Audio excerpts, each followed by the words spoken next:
channel's still down. The main channel's still down. That's all right. Expected that. I expect it day after day. I expect that they are not going to review my appeal. I think they're playing games. Hey, Debbie. Hey, Nick. How's it going, guys? Let me fix my camera here. The monitor looks a little crooked, so the camera is a little crooked too here. There we go. That's good. Hey, look at that, man. You can see my movie poster down there. Fuck yeah, bro. I love it. Love it. Nick, Tony, Brian. Hey, J-Bone. What's up, guys? Yeah, they're ignoring my appeal. Okay, well, I expected as much.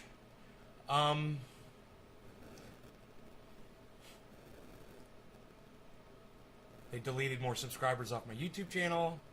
About 5. Trying to keep me down. Man, I watched a movie last night on Showtime. I didn't get all the way through it. Was it on Showtime? Yeah, I believe so. And, man, America and Israel attacked Iran, and nobody's fucking reporting on it. You know, there was a blurb in April and another blurb in June or July on the news, and everyone kind of ignored it. Dude, they did a whole expose on this thing. And the United States military and the Israeli military are corrupt and evil as fuck.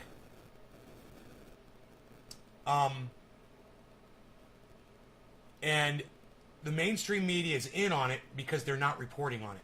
You know, you got a blurb, but nobody really wants to talk too much about it. So, Iran nuclear centrifuge facility substantially damaged in attack from sources, it says. This is from the Jerusalem Post. And this was in June 24th of 2021.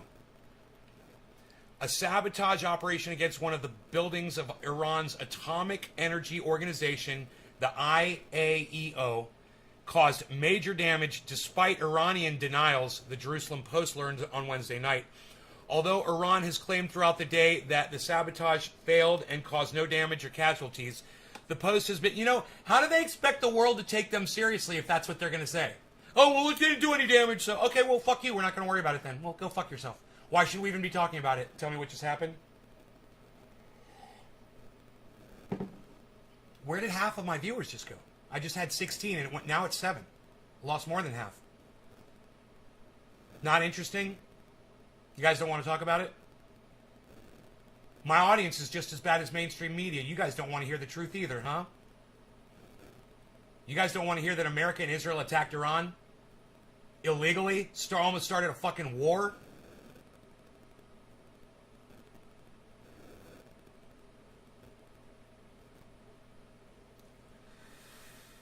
Well, I'm glad that you're still here, Nick and Brian. Thank you for staying and watching my show. I found it interesting, so I thought you guys might find it interesting too.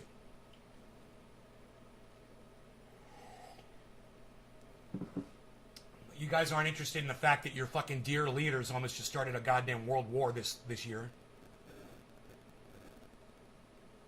Not interested in hearing about it? Okay. We'll just get high. The stream lagged out? Well, finally somebody comes back and tells me. Thank you, J-Bone. I was wondering. I just lost half my... For where did it lag out? Was for like a good 45 plus seconds. Yeah, I don't understand why, bro. What did you hear, man? What did you not hear? Do I have to repeat what I said? Yeah, it's good on Facebook. It seems like it dropped on YouTube.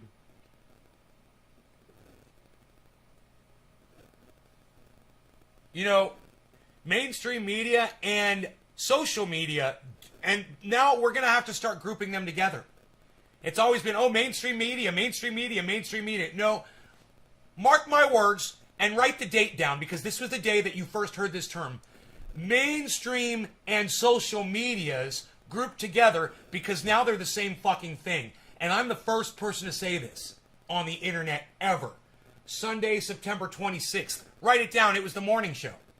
I predicted that soon everyone's going to be grouping mainstream media and social media together now because they're working together, because they have become the same entity. The fact is, you're not going to hear much about this fucking attack in mainstream media or on social media. They're all working together now. You know, the Young Turks, Kyle Kalinske. They're working arm in arm with Joe Biden.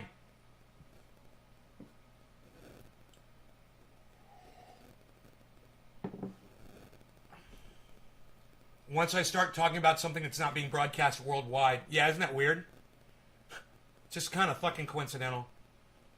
Gotta love the fact checkers. 92621.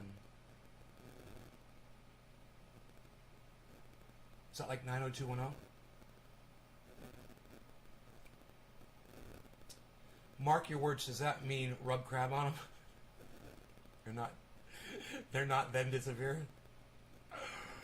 Something they're not then disappear?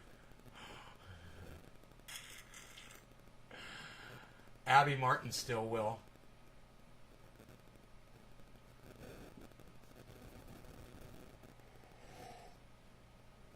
Not if YouTube has their say. Hey, go look at how many views Lee Camp gets, Steve Running. Your heroes are being silenced. You can sit there and cheer all you want. You can lie to yourself all you want, Steve Running. The fact is, no one's going to hear their fucking words anymore. Because now mainstream media and social media have become the same thing. And you remember all those times Jimmy Dore used to say, hey man, that's why most folks won't go to mainstream media and they'll only come to YouTube to get their news. That's about to change, Jimmy Dore. It's not your fault, but it's about to change. And I called it first. Pretty soon, podcasters are going to start referring to mainstream and social medias together. And the fact that they haven't done it yet only proves to you that I am way ahead of the curve. I'm way ahead of this shit. I'm fucking 5D chess, way the fuck in front of all these other people on the internet, all these people on mainstream media. I see it coming. It's like a fucking tidal wave way out in the ocean that only I can see and no one else sees it coming. Mark my words, mainstream media, mainstream and social media will be the new fucking terminology. Oh, on mainstream and social media, yeah, MSSM, mainstream social media. It's going to be MSSM. Yeah, watch. Mainstream and social media. They're merging. But anyway, I went off on a tangent. Let's get back into the story.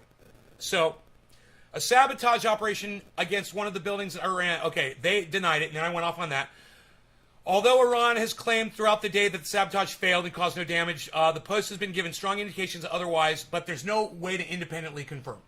The Post also reported that the attack site was likely one of Iran's centrifuge manufacturing sites, which meant a major setback for the Islamic Republic's uranium enrichment program for nuclear weapons.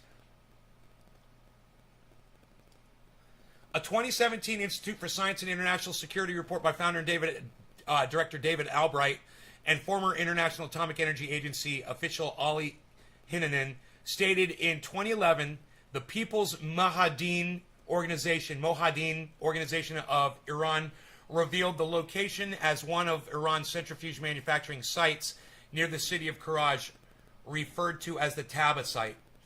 The report also said that centrifuge components are reportedly made in the 3 workshops at the location.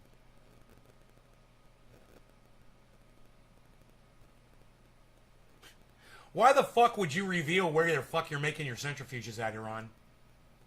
You fucking idiots. Hey, this is where we're breaking international law. Later, in the Institute's report, it warns that Iran may have declared only those sites dedicated. You guys understand why Iran went ahead with the nuclear, right? You guys know, right?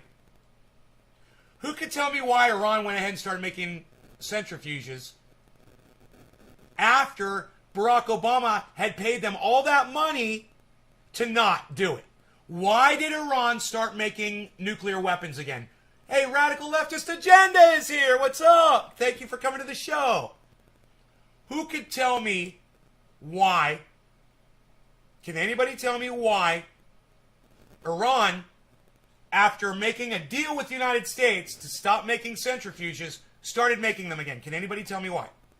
Let's see how much you guys pay attention to just basic politics. Wow, Steve Running gets it. Yes, Steve. Trump. Donald Trump came in and negated the deal. Iran started making centrifuges again. We had it all wrapped up. It was done. It was done and dealt with. And it was their money. All we were doing was giving Iran their money back. And then Donald Trump came in, took the money back, told them to go fuck themselves, and they're like, well, fuck you, we're going to start making centrifuges again. So then, under, I want to say, Joe Biden and Israel got together, I believe this attack happened under Joe Biden, and decided, well, let's just do a cyber attack on Iran. You guys have no idea how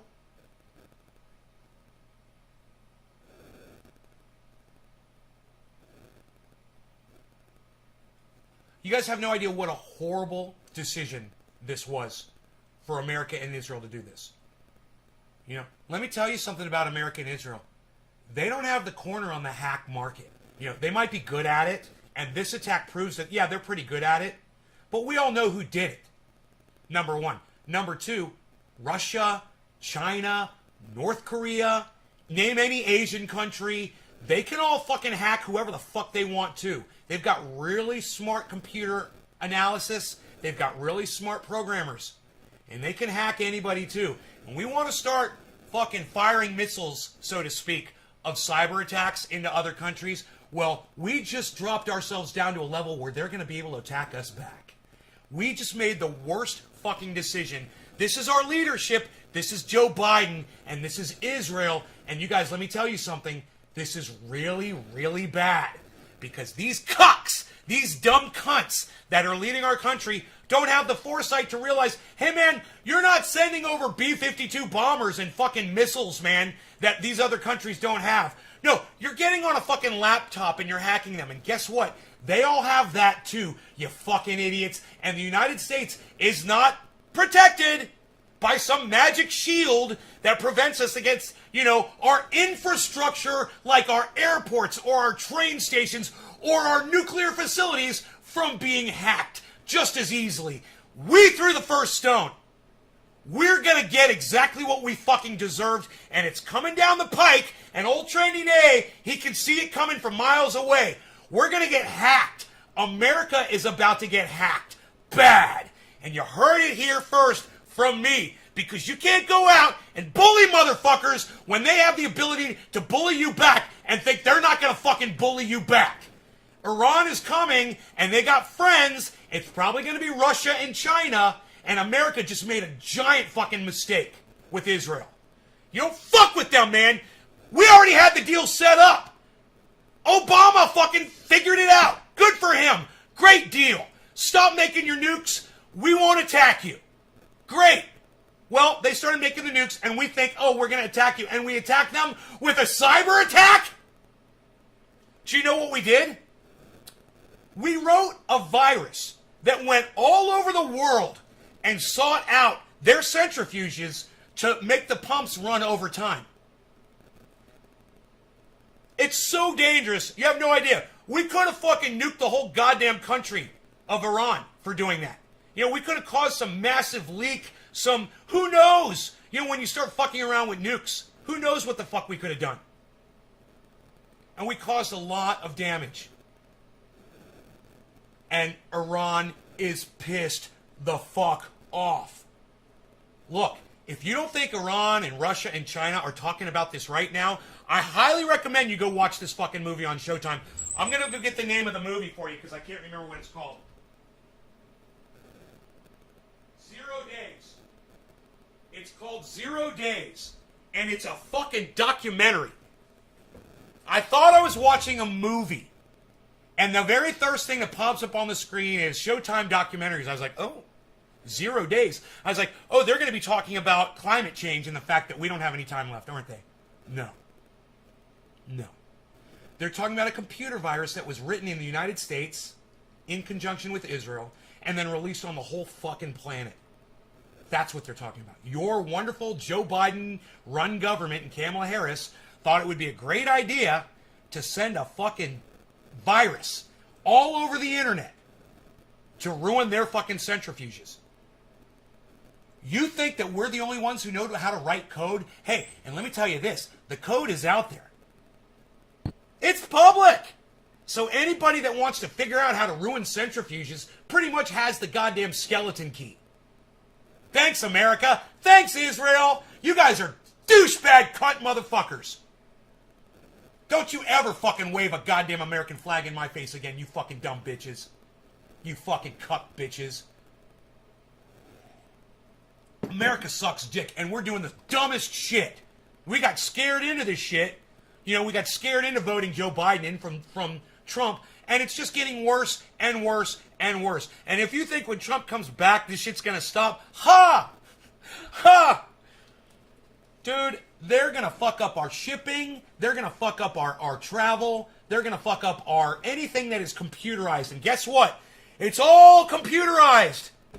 You know, just the fact that Iran had some kind of internet connection to their centrifuges, that's got to make you wonder and go, Jesus fucking Christ, why would you do that? Why would you have a fucking a pathway for any hacker to go in and fuck with nuclear devices? That's what the internet is. It's a fucking it's a goddamn highway. You know, they call it that. It's a fucking highway. These motherfuckers are going to drive right in. I mean, the fact that America and Israel made it known that we could do this. You want to know? You want to know why?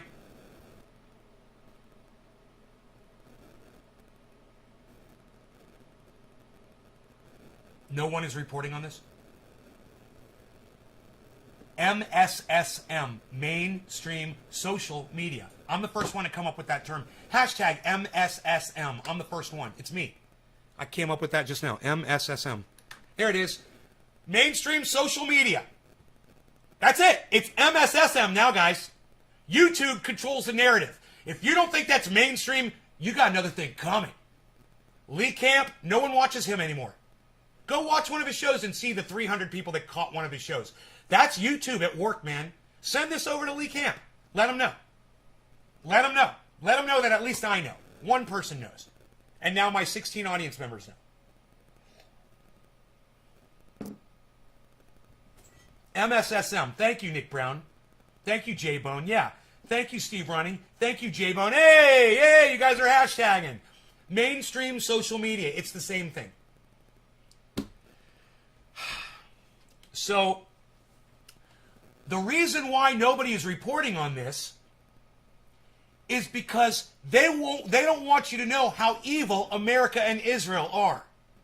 And that shit was pretty fucking evil. Hey man, Iran had every right to start up their nuclear program again and make nuclear weapons. They're a sovereign country, man. We have nukes. Israel has nukes. Why can't Iran have nukes? Oh, because we don't like them having nukes? Well, I tell you what, if we don't want them to have nukes, why don't we get rid of ours and just make an example of ourselves and tell them, hey, we're not going to do this shit anymore, so you don't need them because we can't nuke you anymore. Hey, I should be president of the United States, man. I should be leader of the free world. What a great idea. Oh, I'm just joking. Not me. You watched a trailer of 0 Days? Julie, you're welcome. Look, this show everyone needs to see this fucker.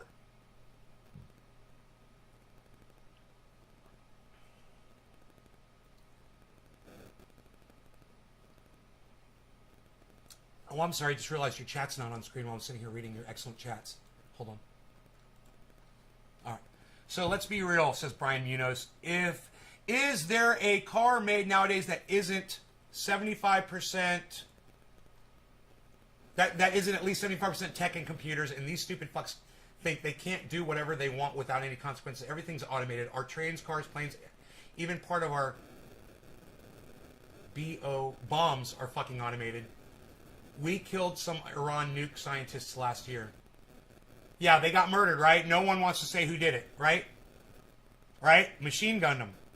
right? They just slaughtered them while they sat in their car. Crazy, right? Have you seen Haiti's nuclear program? It's a microwave on a big slingshot. I'm picturing that right now. Watching 0 days after the show, brother. Thank you, J-Bone. Dude, I haven't even made it through the whole show yet, but I'm just going to tell you guys. It's really good. They did this one really good. It's a great show. And it's really scary. And it's all true. And I had to go Google that. That's why I went to the post. I didn't want to give you the information from the movie. Documentaries, I don't trust them, right? There's a woman on this documentary, she knows everything. And it's really weird the way they portray her. They do an interview with her, and they digitalize her, and she knows everything. And it's almost as if she's reading a script, because she doesn't like go or No, she never does that. She's just speaking the whole time. Every word comes right out of her mouth perfectly, and I just don't buy it as real. It seems contrived, it seems phony, it seems fake, and I don't like it. It's not organic looking, and the way she's speaking, it just sounds like she's prepared this statement and she's reading it perfectly, and she's play acting, and I don't like being play acted to when I want my, I do if I'm watching this, but when I'm watching MSSM, I fucking pick up on it pretty quick. And this was a documentary, but it was just that one interview, and it's a long interview. It's the second half of the movie where this woman is talking, and she's like, I was there, I was one of the employees, and this is what we did. And she knows all the numbers, and she knows she knows everything, man. It's fucking sickening when you hear this woman talk. And she just looks like a normal woman that you would just see walking around anywhere, and you wouldn't even know that she's one of the people that was involved in almost starting World War III. And let me tell you something, guys. It's begun, okay? World War III has begun. You guys just don't know it yet. But I'm here to tell you, we've started the war. We're at war with Iran right now. And now we just got to wait for them to respond, because we've already attacked them. We sent the first shots. We attacked them. They didn't attack us by starting their centrifuges. No. As a sovereign nation, that's within their right. If they want to build nukes, they can do it. It's their country. We did it, so why can't they? Why? Because we don't like them? That's not a good enough reason. They don't like us either. So does that mean we can't build our nukes because Iran doesn't like us?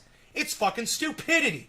And yet, we will literally send a fucking computer virus into their country to kill people. This is war, man. And people are probably already dead from this. We don't know, because Iran are a bunch of cuck bitches too. They're all fucking cucks. And if Iran wanted to win people over like me, they'd totally go public with this bullshit. This subversive, hiding the news, hiding the narrative thing. It's not working for them at all, is it? It's almost like I'm like, oh well, Iran, you got what you deserved. You don't want to fucking be honest? I hate a fucking liar. I hate a fucking liar. And Iran, you're lying. So if you're not gonna, hey man, if somebody punches me in the face and I got a black eye, I'm gonna tell you, hey man, I got punched in the fucking face. Iran, you got a black eye. Who punched you? Oh, nobody punched us. Oh, I walked into a wall. Bullshit. You're a fucking abused fucking spouse. Who the fuck punched you? They're going to keep that narrative. They're going to keep lying. And nobody is going to care, because Iran brings it on themselves for being subversive and being an evil nation. And they are. And they're not being open. They're not being open with the rest of the world. Hey, man, did you get damaged? You want sympathy from other Americans? Other hackers? Try the truth for a change, you fucking cunts. Try the truth. It might work for you. Until then, you got no sympathy from me, Iran. Zero. And that's what you get. That's what you get. It sucks, doesn't it? Now, from the other side, I'm going to say this. America and Israel are fucking criminal. And this shit was wrong, and I don't support it, but I understand why it happened, and I understand the fact that now that it has happened, and Iran doesn't want to fucking come clean with the goddamn facts, they don't deserve any fucking support on it. Fuck you, man. These people were doing a documentary. Did you guys come out and interview for it? There's no Iraqi officials in this movie at all. Or Iranian, I'm sorry. to all my Iraqi friends out there. There's no Iranian officials in this at all. You're like, hey man, why don't you interview those people? You know why? Because their leaders won't let the people in the industry come out and talk. They're controlling the narrative. And, you know, you're going to lie to my face, I'm not going to give you any love.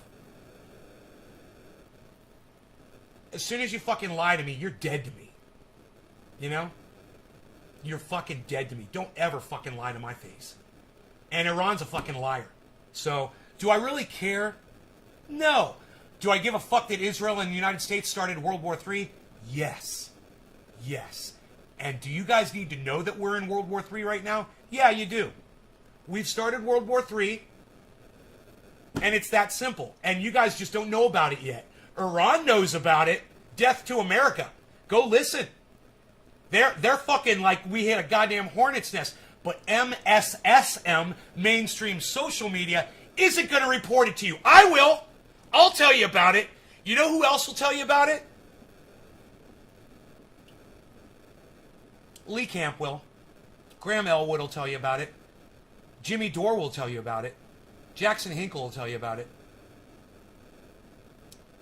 But they're not going to say much to their audiences unless they see this movie. So this is what I recommend you do. It's called 0 Hour, I believe.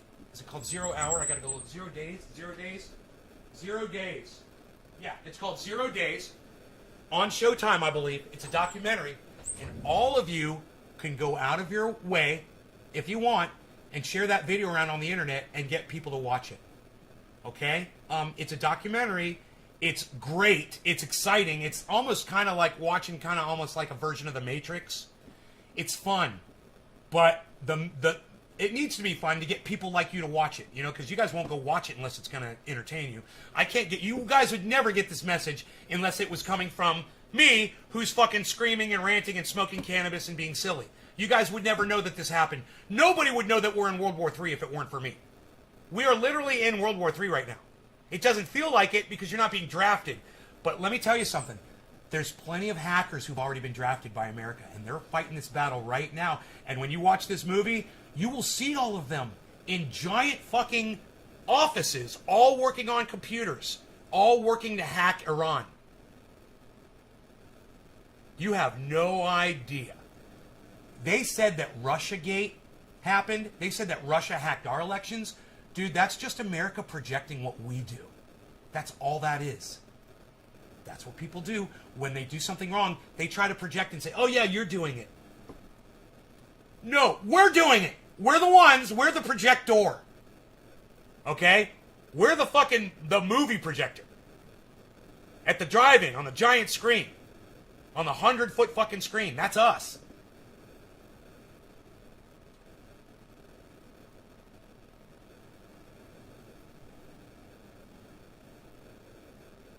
They believe if they have a nuke, they'll use it to bring about their religious teaching. Yeah, Steve, you don't know that. Steve, are you seriously coming in here to tell me how Iranians think? Because I'm about to block you. I'm about to block you from my live stream. Not only for being a racist cunt like you are. Number two, for lying to me and lying for everybody here. Lying to everybody here. You want us to believe that you know how Iranians feel, bro? Really, Steve?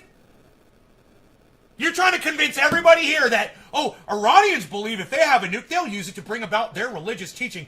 Really, Steve? Really? Where'd you get that little bit of information from, Steve? You just pulled it straight out of your fucking ass. You pulled it straight out of your ass like an asshole like you are. God damn, man. I hate when people talk like they speak in facts, like they know what they're fucking saying. You don't know what you're fucking saying, dude. You don't even know an Iranian, I bet.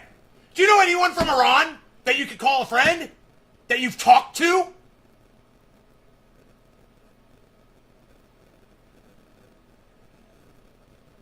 They don't sound like that, lol. But I only got 2 Iranian friends. I've got an Iranian friend, and he's fucking cool as fuck. He's American. But his dad's from Iran. Take it easy, Benet, says Dale Young. What's up, Dale? I got a little caffeine in me, man. You'll have to excuse me. And Steve Running just said some racist bullshit to me. Like he fucking knows how Iranians think. Like he knows why Iran wants a goddamn nuke. Oh, Iran wants to spread their religious beliefs all around the world. Yeah, Iran wants to do that. They've been real busy spreading their religious beliefs all over the world. You fucking dumb cunt. Steve Running, you stupid fucking cunt bitch. Fuck you, man. You're an idiot. Maybe Iran wants a nuke because they feel threatened by Israel and the United States. You ever think about that, you stupid fucking cunt? You ever think about that, you stupid fucking cunt bitch? Before you put words in the Iranians' mouths, dude.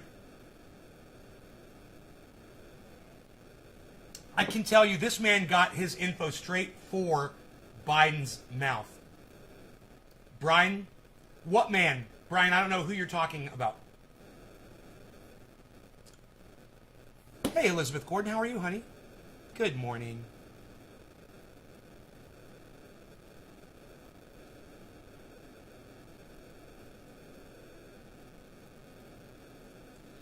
When you say of course, Steve, I don't know what you're saying of course to.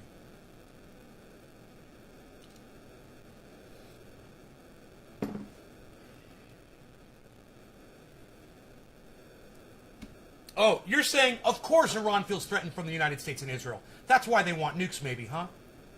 I mean, where have you seen an Iranian message about their religious beliefs and them trying to spread it around the world? I swear I'm this close to fucking blocking you, Steve. I'm going to get rid of every motherfucker on this live stream that I'm fucking getting sick of. And you're in line, motherfucker. You are fucking in line, you fucking racist cunt bitch.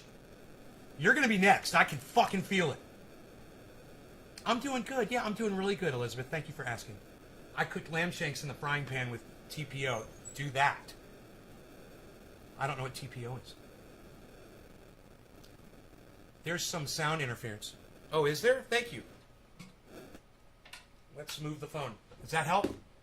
Thank you, Debbie. Debbie's on that shit, man. I just, you guys, you know how to talk to me. You can't state shit on here that you're not sure of and act like it's a fucking fact, Steve. You know that. It's just like fucking dumb bitch fucking, what's her name? I already forgot her fucking name. Karen came in here yesterday. Lying! Saying that I need to fucking lower my standards. Bullshit! Suck my dick! You stupid fucking cunt bitch! Fuck you! I don't have to lower my standards! That's a fucking lie! She doesn't even know what the fuck she's talking about! So I blocked her, because she's a fucking liar! Right? Steve, you're next, buddy. You're gonna lie? I just fucking blocked Karen. She's been here for fucking like a year. You're gonna be next. Don't fucking lie, man. If you don't know what the fuck you're saying, shut the fuck up. And you don't know what the fuck you're talking about. Just some old right-wing teachings heard in the 90s? Well, why didn't you say that, Steve? In the 90s, they used to say that Iran is trying to spread their religious teachings. That would have been the way to word that, bro. Learn how to talk, man. You guys misrepresent yourselves on here all the time. Because you don't take a second to just read what you're typing and think about it. 1 second before you hit send. It'll only take 1 second. Oh, wait. No, he's not going to understand that. Let me, and I'm 4 minutes behind the fucking chat. That's a problem, too. Sorry, you won't talk like... Steve, just use your words. That's all I want you to do, Steve. Use your words. The words are there, bro. Don't make fragmented statements. Hey, man, you know what would help, man? Punctuation, man. Maybe try some fucking punctuation for a change. Maybe try, actually using the English language that you've been given your whole fucking life. So we can talk. So we can enjoy this coffee together.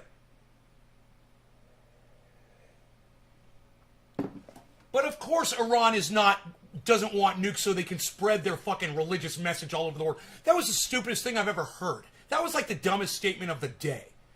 Now, if you're Iran, I said Iraq, I'm sorry, Iran. If you're Iran, and you've got America and Israel breathing down your fucking necks, and they're sending fucking computer viruses into your centrifuges that you have every right to be building, you're going to go fucking contact Russia, you're going to contact China, you're going to contact every enemy of this country, and you're going to make some friends real quick. We are setting ourselves up for the biggest fall of all eternity. We are going to fall so fucking hard. Let me tell you something. Russia, China, Iran, North Korea, anyone who you consider an enemy of this country, they all probably are just sitting there waiting right now to release the virus that's going to take us down. And they're all probably going to do it at the same time. And they're waiting for something. You know, a computer virus is not hard to do, guys. Kids, 13-year-old kids do it.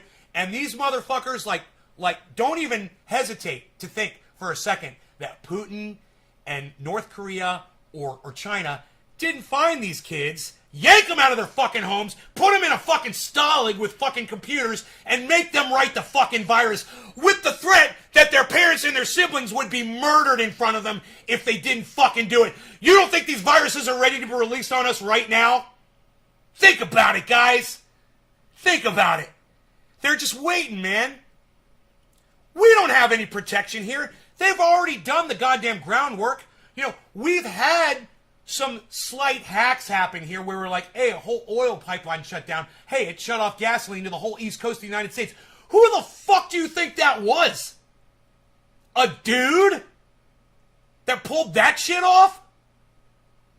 This is a war, guys, and we're in it. And my man Dre will fuck you up in a minute. What? Oh, NWA reference. You gotta love me. I'll keep going with it, too. With the right, left, you're toothless. And you say, God damn, they roofless. Because they ain't got a roof. There's no roof, though, so they're roofless. There's no roof on their head. What they have, terrorism over there and fucking the two biggest bullies in the world breathing down their neck. But the religion being passed on, though. If you lie, you're lost. It's easy to get back on track. You just take a deep breath and fuck your own face for lying in the first place. Just don't fucking lie to me, man. Just don't fucking lie to me, because I'm going to go off on you. You know?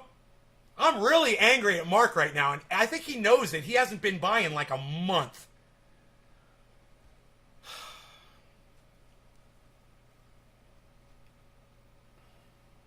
I got plants in my goddamn indoor grow that are fucking 2 feet taller than the other ones. That is not the same fucking strain. You know? I made a video this morning in there, too, for you guys if you want to see a grow update. The indoor grow. The outdoor looks amazing. Indoor looks great. I could show you the outdoor grow. Do we have to say anything else about this? I don't think so. They brought down the centrifuges. It was a virus. I've got all the technicals, guys. I understand how the virus worked. I understand how everything. And you will, too, when you watch this fucking documentary on Showtime. It's amazing. See if you can find it somewhere else, guys. I think it's only on Showtime, but see if you can find it somewhere else. It's called 0 Day, or 0 Days. And it is not good, guys. It's not good, and it's nothing as mainstream social media wants to portray it as something that just happened and then went away.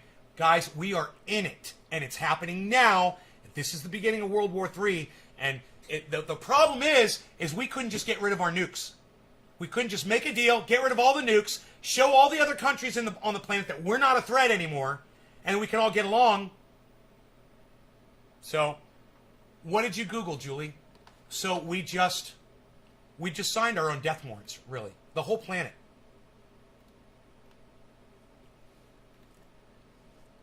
They paid them to give back control of gas.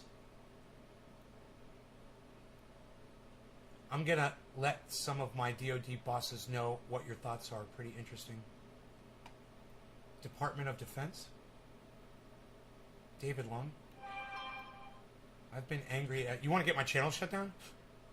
I've been angry at Mark since the shelf incident a year ago. Before that, he walked in the house with muddy boots. I noticed a pattern starting.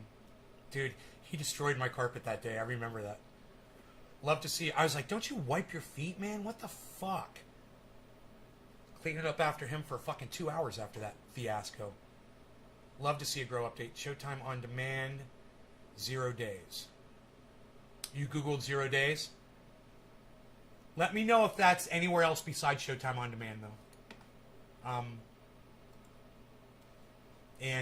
You guys need to see this movie. You guys need to... And it's a sad thing. Is that they put it on fucking Showtime so they can make money. Isn't that sad, man? This is some of the most important. We're in World War III right now, and Showtime is holding on to the fucking data, charging you to know that we're in World War III. And listen, I'm the first one to call this World War III too. You want to know who the innovator is here? You want to know who the intelligent one is? No one else has said that we're in World War III yet. This guy did. I'm the first one. So you're watching the right show, man. Go around, Google World War III. I doubt it's going to come up, but we're in it. You can hashtag WWWWWIII. All right, hashtag WWIII. All right? WWIII. World War III. There it is. World War III. We're in it. We're fighting. It's just like remember the movie Moonraker? Remember what they said? Well, we're just changing the way. We're still at war, but we're just changing the way we do it. Now we're going up in outer space and fighting it in outer space. No, now we're coming back down on the ground and we're going to fight it in the computers. That's where World War III is being fought, and it's already started. And we've attacked Iran, and this is the beginning of World War III. And if Iran wants to surrender and say, okay, you guys got us, and we give up, we're not going to make the centrifuges anymore, then we've won World War III and it's over. Great. Great. We won World War III. The next war will be World War IV. But, hey, man, this Iran has allies that are enemies with America. America has allies that are enemies with Iran. This is fucking World War III. Don't kid yourselves. Know it.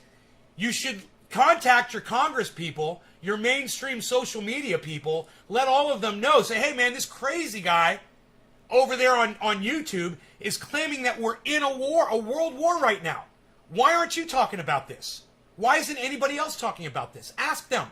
Let them know what it is. Let them know that America fired shots over there in Iran, that we destroyed their centrifuges, that we released a virus on the world with Israel. Let everyone know. Trump did the arms deal with Saudi Arabia right there with you? That's a good point, Porta Johns 33. That's a good point. Good point. I'll go with that too, man. Yeah, I agree. I totally agree. These are steps that we're taking to be at war and to appease Americans so they don't feel like we're at war. They want you to feel comfortable and not worry so much about the fact that we're trying to make a whole lot of money and steal, like $1 trillion of resources from Afghanistan, stuff like that. Stuff like Marjorie Taylor Greene just admitted to in a speech yesterday or 2 days ago. Yeah, we were literally, when we walked away from Afghanistan, we walked away from $1 trillion worth of resources that never belonged to us. We weren't walking away from what was ours. We're walking away from what we should have never been near in the first place. It's not ours, and that's the whole reason we were there. Resources, oil, poppies, now it's lithium. Whatever the fuck it is, it doesn't matter. It doesn't matter if the narrative switches from climate change to COVID back to climate change. It doesn't fucking matter. We're being controlled for sure. We're walking through these fucking channels, these gates, and we never get to see what's outside of them because MSSM, mainstream social media, doesn't want to let you know. The cocks at YouTube don't want you to know what you used to be able to get from people like Lee Camp, and now Lee Camp is being subverted and silenced because of the cunts at fucking YouTube. And you can tell Lee Camp I said that. Go ahead and send this to Lee Camp and let him know. Let him know I'm talking about him behind his back.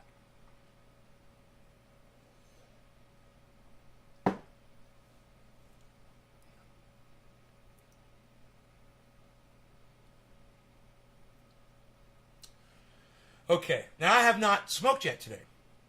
We've gone live 45 minutes and I have not used cannabis, and it's late. I'm usually smoking by 7 a.m. with y'all, sometimes 6:30 in the morning, and it's 9.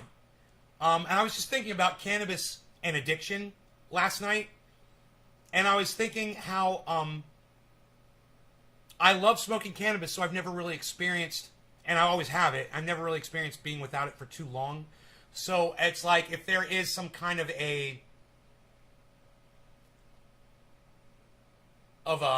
emotion or feeling or depression that I would experience, I never really give myself the opportunity to do it. Now, when I went somewhere out of state for a week, and I did a week years ago. And, me and my ex-girlfriend got into a fight. You know, we were both really stressed out without cannabis. It just, I seem to do so much better when I'm smoking it. But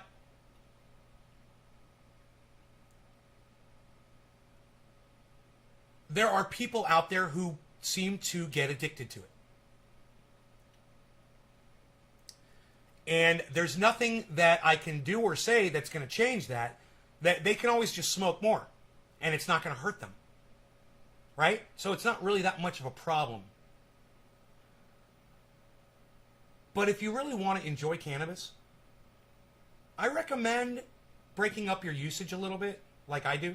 I like to smoke a whole bunch and get really high, and then I like to become sober, and then I like to do it again, and then I like to do it again. And I repeat that process 3 times every day, and it works so good for me. And I really seem to be able to hold together all the things that I need to hold together. You know, taking care of my animal, taking care of me, taking care of the grow, taking care of the house, taking care of my financial responsibility, doing the show, everything. But when I see people that need to be stoned all day and not stop, I'm a little concerned for them. And I would just say this, if you're one of those people and you never stop smoking all day, maybe give it a try. And if it doesn't work for you, it doesn't work for you. I mean, I understand. It keeps you in a constant state of happiness. Maybe you've got some depression that seeps in when you're not smoking cannabis. If you're one of those people, don't experiment. You don't need to. But if you're just a person you've just become kind of lazy around just feeling that high as much as you can, you're relying too much, I believe, on something that is taking away from some clarity that I think a lot of you guys could benefit from. And I noticed that on my live show from my audience members. So I'm hoping that some of you guys that are smoking along with the show, when you realize that you have a problem with comprehension, clarity, listening, hey man, give yourself some time throughout the day to maybe come down a little bit off the cannabis and go back to it when you feel the need for it again. Try that instead. Those of you that are 24-hour smokers, try it. You got an ashtray next to your bed. You're doing it wrong, man. You're doing it wrong. I highly recommend you keep the cannabis out of the bedroom. That's the first step right there.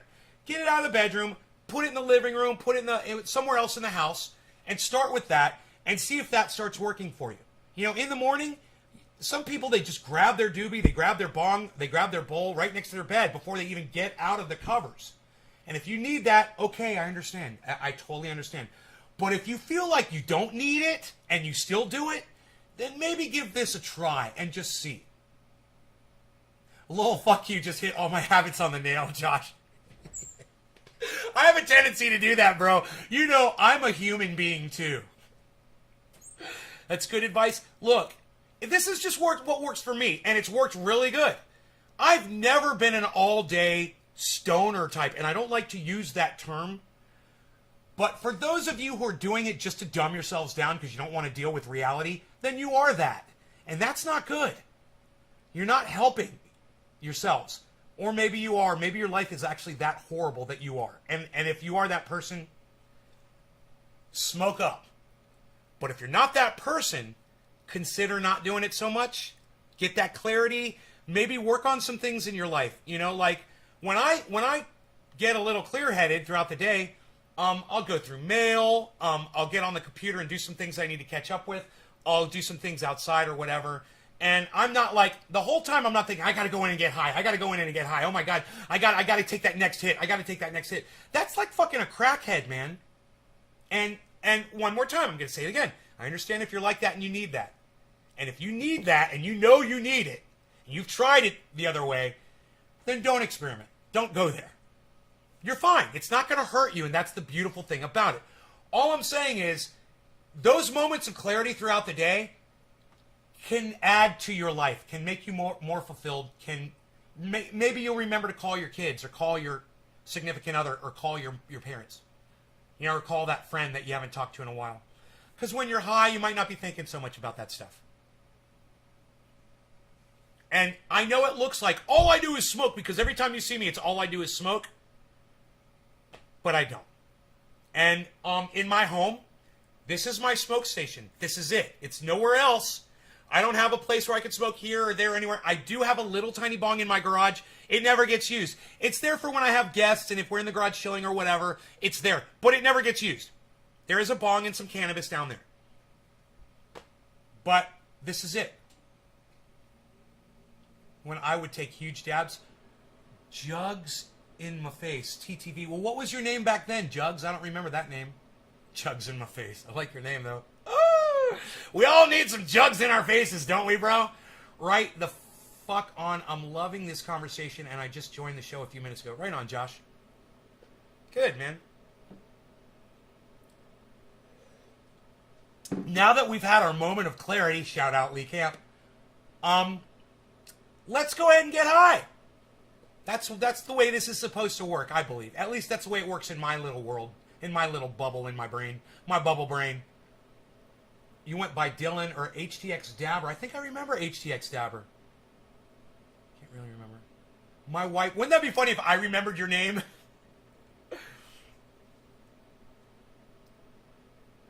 Because I get so bored and just smoke and smoke and smoke. I've been breaking it up a lot more and will continue to do so. You get bored. Yeah, boredom is big now with COVID, bro. We don't have as many people to interact with. I understand boredom. I get it. I know. Back with Dave and all of them. Dave? I don't remember who Dave was. Oh, Dave C? Dave Campione, you mean? I usually take breaks. Man, that was a long time ago. I usually take breaks just because the high becomes less vivid constantly ingesting it. Yeah, man, you'll really appreciate the high when you take the breaks. It's almost like having sex. You know? It's almost like having an orgasm in your brain. It's like a sneeze, that tension and release. But when you're released all day, you don't get the tension, and there's no tension to release, so it's not as fulfilling to me. Now, you might need tension released all day. You know, maybe you're like Chuckles and you want to go smash. Chuckles smash. You know, I understand. And Chuckles might not even be the kind of person who smokes cannabis all day. But I'm just telling you, if you're the kind of person who's prone to physical violence and you use cannabis to keep you from being violent, it's working. Keep doing it.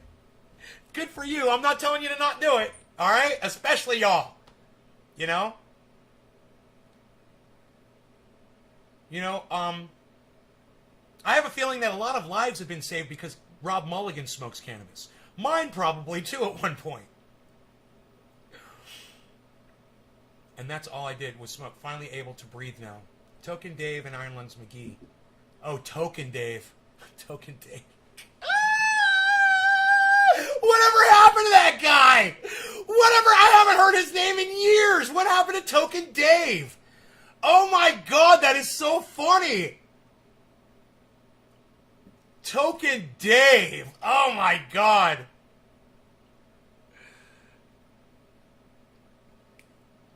No more strikes left.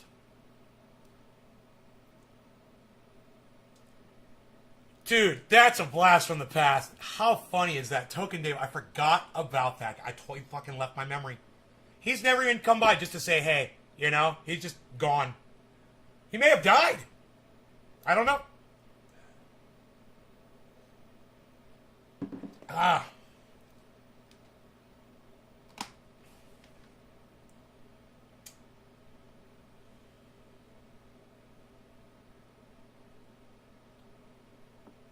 of nice butter on here. You never know. I don't know. I guess no one's heard from Token Dave in forever, man. Isn't that weird? The guy disappeared.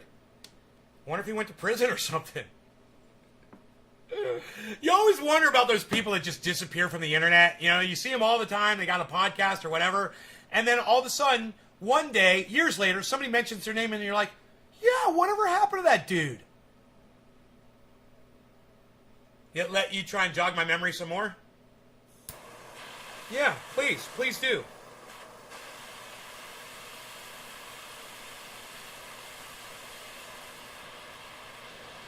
Brian, you and Nick Brown. You and Nick Brown have the same thing. You've got a legacy member, so if something happens to y'all, someone will come here and tell me. That's so funny. I love it. Yeah, let me know if you die. I want to know. Let your next of kin tell me. I'm sure I've lost a few audience members. Imagine when you're someone like Ben Shapiro, and you've got like 1 million people that watch you. You know, he's losing members of his family every day. He doesn't know and he doesn't fucking care. I don't think I ever want to be that big, man. I always want to give a fuck when one of you guys dies. You know, it means something. All right, no law regarding cannabis. Cannabis isn't just for all. Cheers, everybody.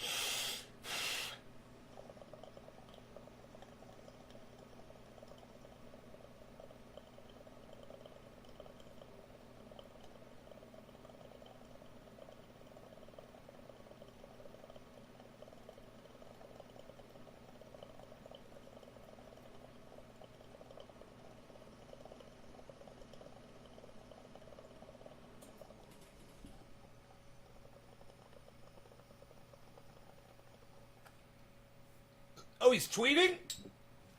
Token Days on Twitter?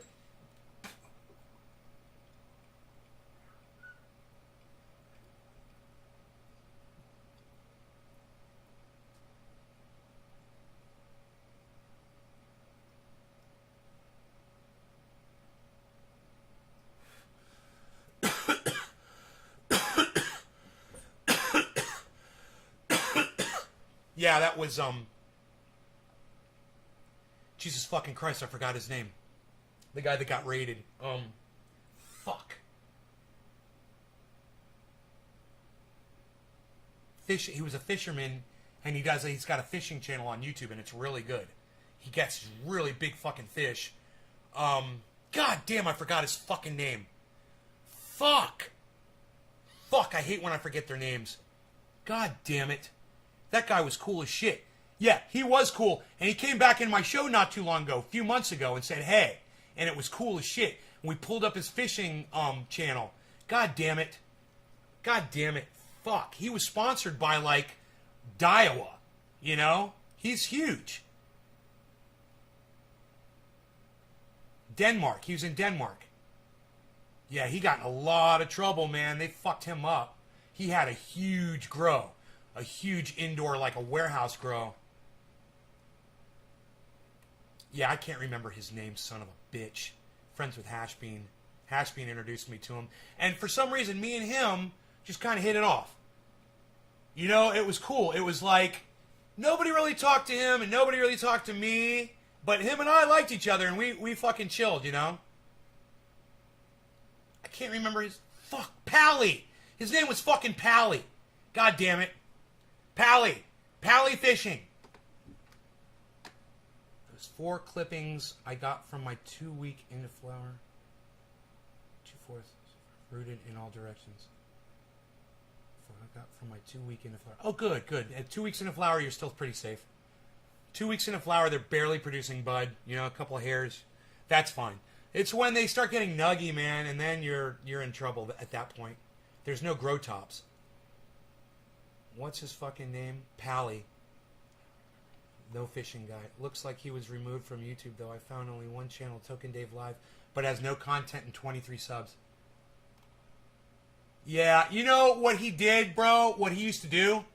He would go live and play music, which YouTube wouldn't allow, and then he would delete the videos at the end of the stream and not upload them, and he would avoid the problems like that.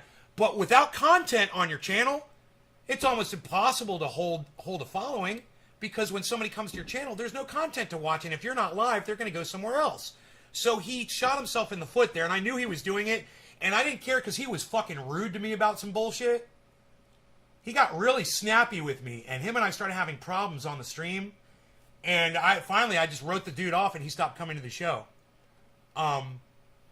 I just remember, I left with a bad taste in my mouth, and I was like, I'll remember this. I'll remember that this guy did me wrong, you know? Out of all the people that I was chilling with on the internet, you know, and having fun and whatever, and this guy just seemed to have, you know, take issue, and he hung around for a long time, and he had an issue, and he was giving me attitude. And when you all do that shit, I catch on really quick. I let you do it for a long time.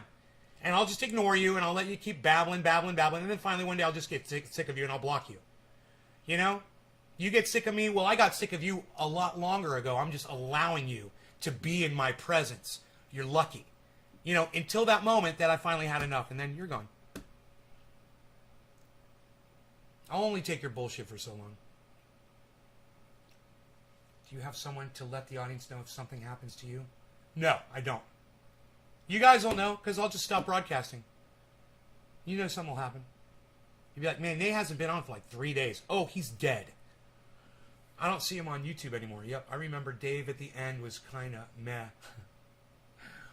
Token Dave and his fucking wick lighters. I don't want to smoke with a rope, Nimrod. I hated that stupid shit. So, was he a dick? He's sitting in Denmark prison?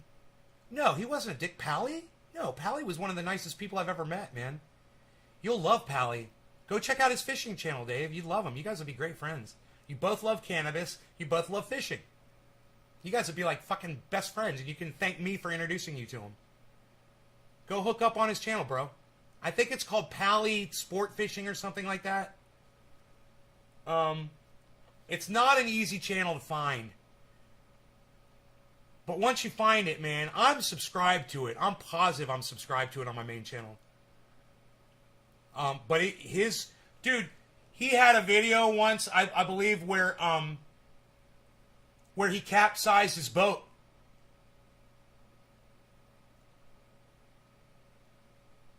I think it's P-A-L-I.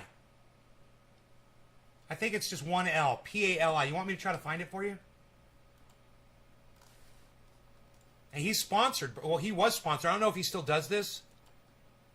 I think he said he stopped doing it. I'm just going to type in Pally Fishing and see what comes up. Denmark. Fishing rules. Denmark Sports Fiskerforbund. Yeah, he might have a weird name on his channel. Give me a second. Sebastian, Daniel Mann, Gone Fishing Stories, Nick Fishing Europe, Just Fishing DK, Street Fishing for cod, Aquamine Channel, Unexplained Mysteries, Knoll Farm, Brightside, Knoll Farm, Cosmin Tegless, Justin Fishing, One Rod, One Reel Fishing, My Bushcraft, Tony Mustache, and holy shit, she's hot. Damn, son. Ooh, got himself a hot little fishing buddy out there on his boat with him. I wouldn't be fishing if I had her with me, bro. I would be out on a boat fishing. Fuck that shit. We'd be home fucking right now. The No Pro, Sebastian Nils, Justin Fishing, Justin Cornish Store, Just Fishing. Dude, what happened to him? Sebastian Nils. Dude, he's not coming up. Oh, Pally Fisher. I found a fucking link to him. It's Pally Fisher. Dude, he's in another video. Okay. And we have this saying. There's Pally. Pally, what's up, buddy? Nice. Velkommen til Putfiskeri. There's Pally, man. Det ja, næsten min fødselsdag. It's my boy. Det er selvfølgelig dejligt vejr. It's my boy. Right here, it's my boy. Nå, vi skal fiske noget tremmereller i dag, tænker jeg. Love this guy. Det er super lækkert vejr. Jeg har taget min Magic Trout isstang med. Og det er den, vi skal fiske tremmereller på i dag. Det er en is 15, det vil sige, at den har en kastevægt på op til 15 gram. Det er maj måned, bare lige så vi får præciseret. So glad I found him. Lige starten af maj. Og jeg kan lige nu til 1, 2, 3, 4, 5, 6, 7, 8, 9, 10, 11, 12, 13 fisk, det kan jeg lige spotte sådan lige her nu. Bum. You having more fun growing it than smoking it? You do them both together. It works. It works out. Vi kan lukke noget af det her på noget krog også. Her har Tim med mig. Senere kommer Jesper. Damn, look at that rod. That looked like a deep sea fishing rod.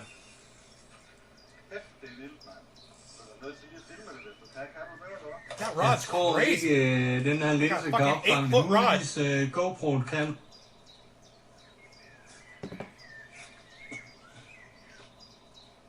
Love the sound of the birds. The Danish, they're tweeting in Danish. They seem happier there than here. The birds don't sing here anymore in the United States.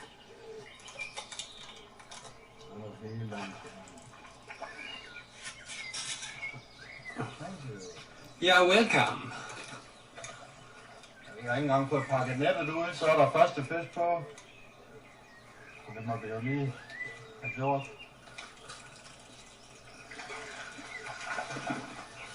Ja.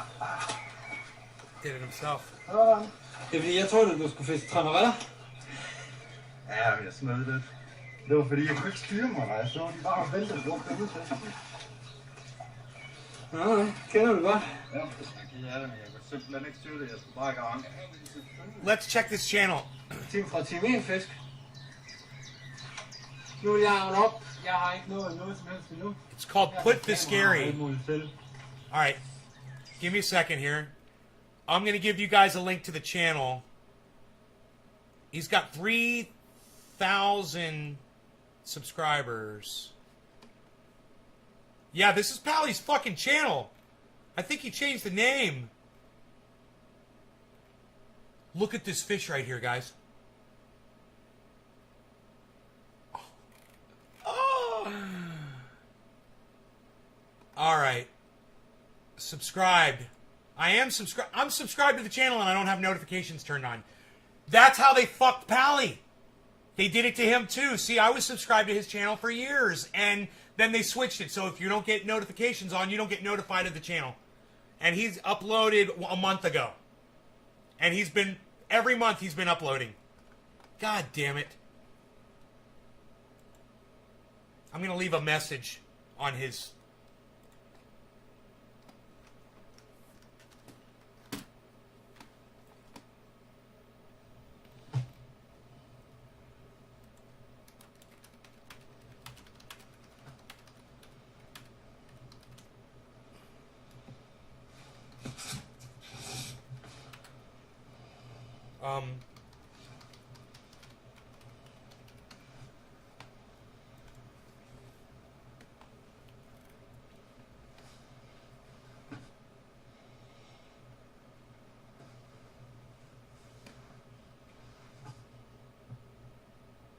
Sitting in the car. I don't know what he's doing. He did like a first person. This is a weird video. It's almost like he didn't know he was recording. Signal test. Oh, he's doing a signal test. Okay. Was he live streaming? Så må I jo sige til, hvis det begynder at lægge. Prøv lige at gå rundt om søen. Se om I don't know what that is, but let's get rid of that. I want to smoke, guys. He must have changed it. I don't know. Let's check his channel for any links. Let's go to the about. Put Fiscari.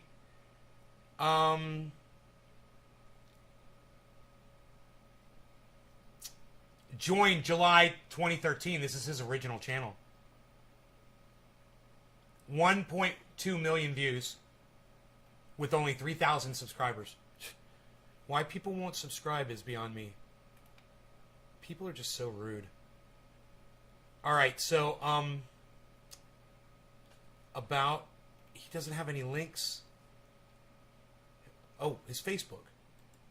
He's got a link to his Facebook channel.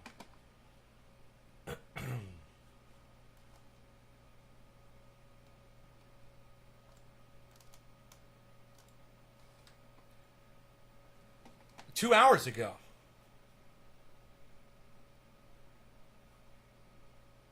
Join group.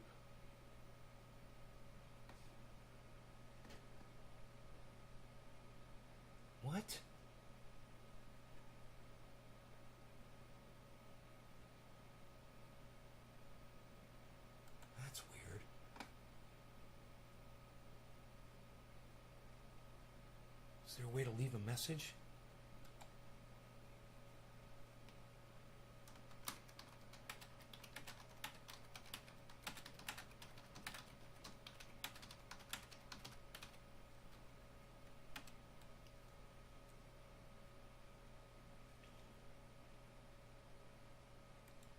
I just asked him if he could come by the live stream sometime.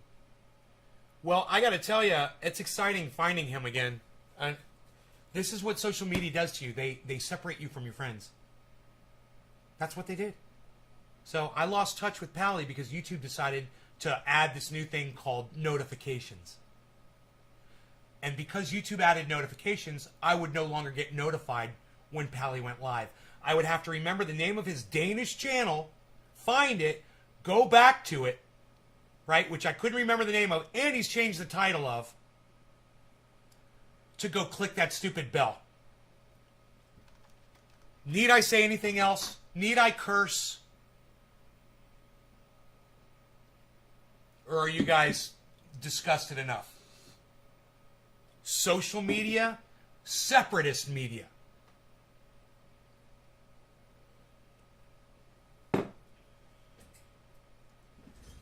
They're trying to break us apart.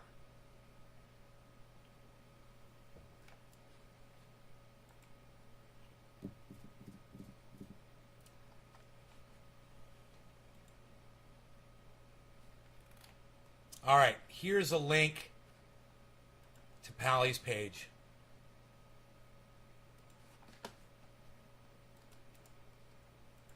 All please go subscribe to his channel and let him know that Nay's Garden is the one that sent you to his channel. Just leave a message on one of his videos. He reads the messages on the videos.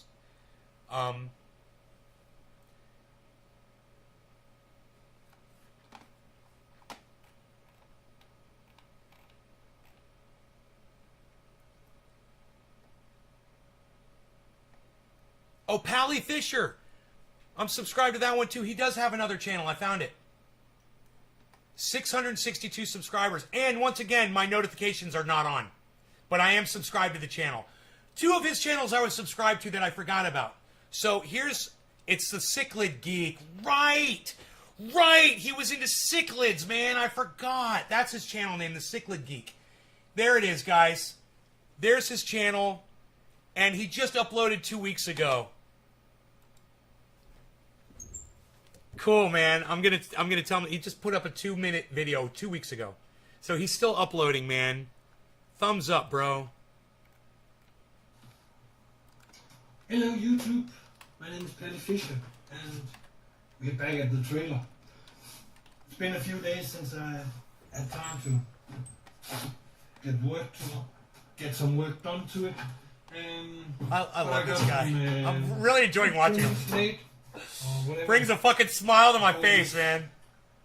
Small, 1 inch by 1 inch, or probably less than 1 inch.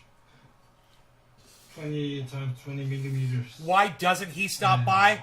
2 centimeters. For the same reason none of my old audience members stop by.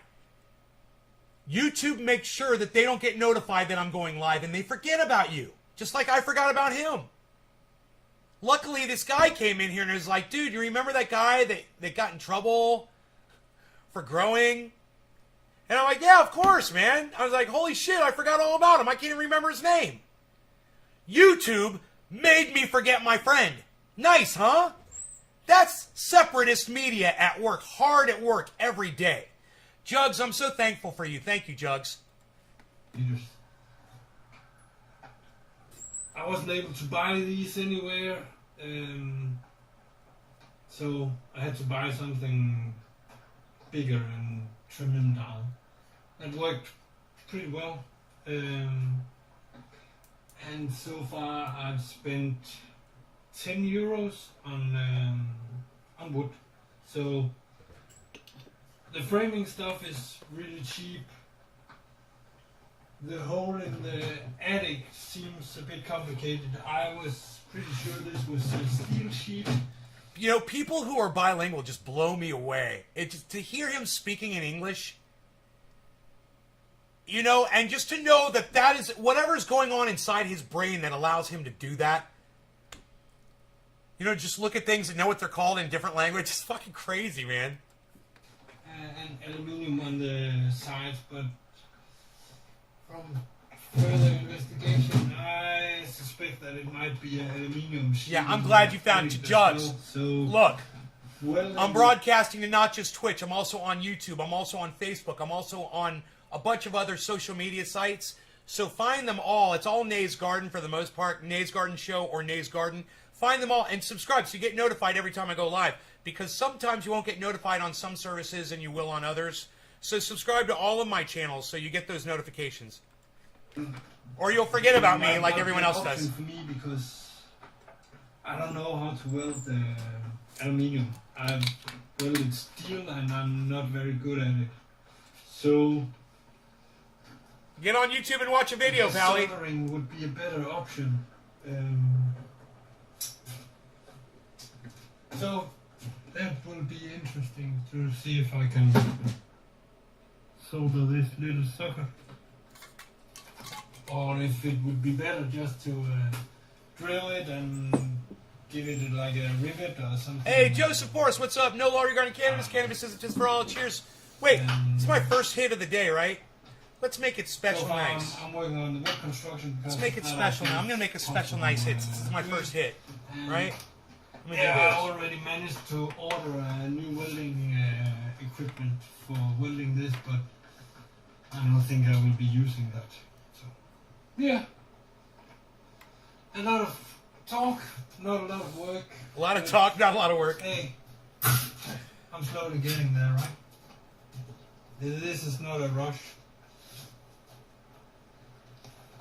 We'll make it special nice. We're gonna make a special nice just for you, hen. We're gonna make a special nice just for you, hen.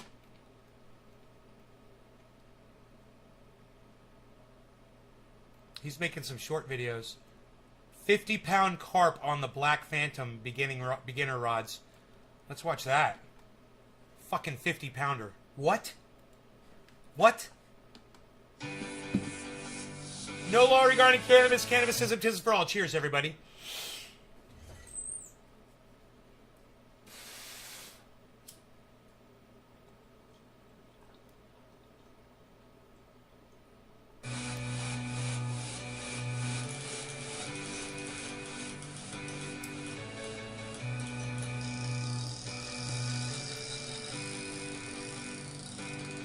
And again, I have a very nice fish hooked here on my Black Phantom rods.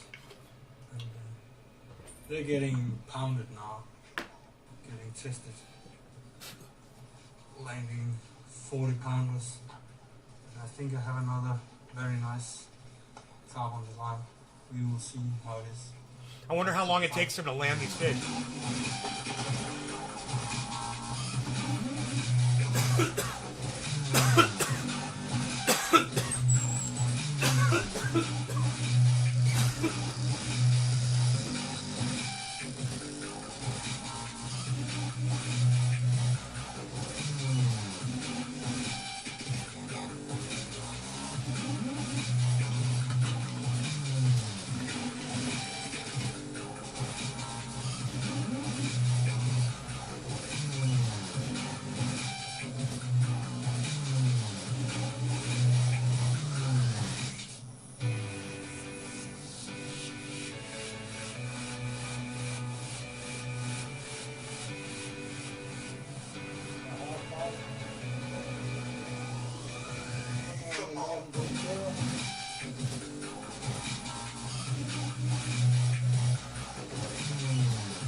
water hard fight. But isn't that why we are here fishing, getting those big ones? Correction. This one is taken on a cruiser, top down. What happened? Did the line break? Frank. So it's Krilla and the Frank. What happened? But he brought me a very nice big fish. Let's get on with it. Oh shit! Oh fuck! 23 kilos. Taking on the X2 Black Phantom Cabra.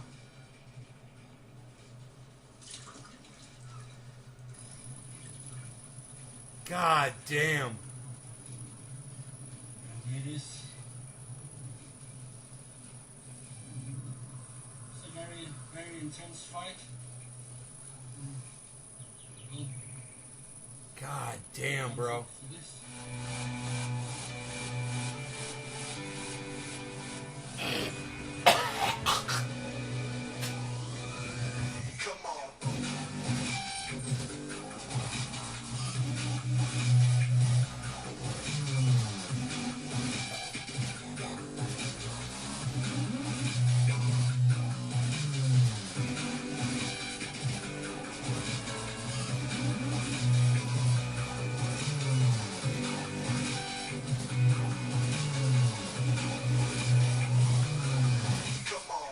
Come on.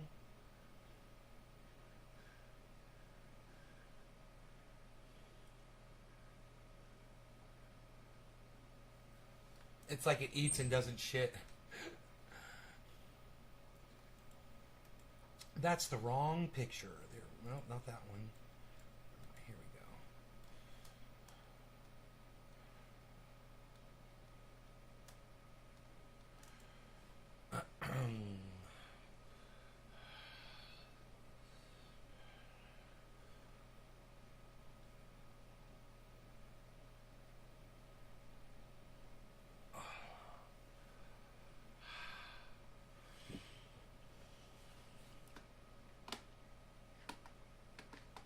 It'll be nice. Pally will come by. He'll come by the chat. I know when he sees those messages, he'll come by and say hello. He's a friend, man. You know? And I don't even know if he uses cannabis anymore. But he'll still, whether he does or doesn't, he'll still come by and say hello. Hey, Phil, what's up, buddy? You know, it's like, you gotta love it when you meet people like that, when you meet friends like that, and you just know the kind of people they are, and you know that they are reliable, that they're the kind of people that they're not two-faced, you know? Yeah, they're real. They keep it real. And he's one of those people, man, you know? And it sucks, is because he's that kind of person, and he's been fucked over by people who were the exact opposite of him, you know? And that fucking sucks. You haven't seen him in the chat? Pally? Dude, Pally said hello like a year ago.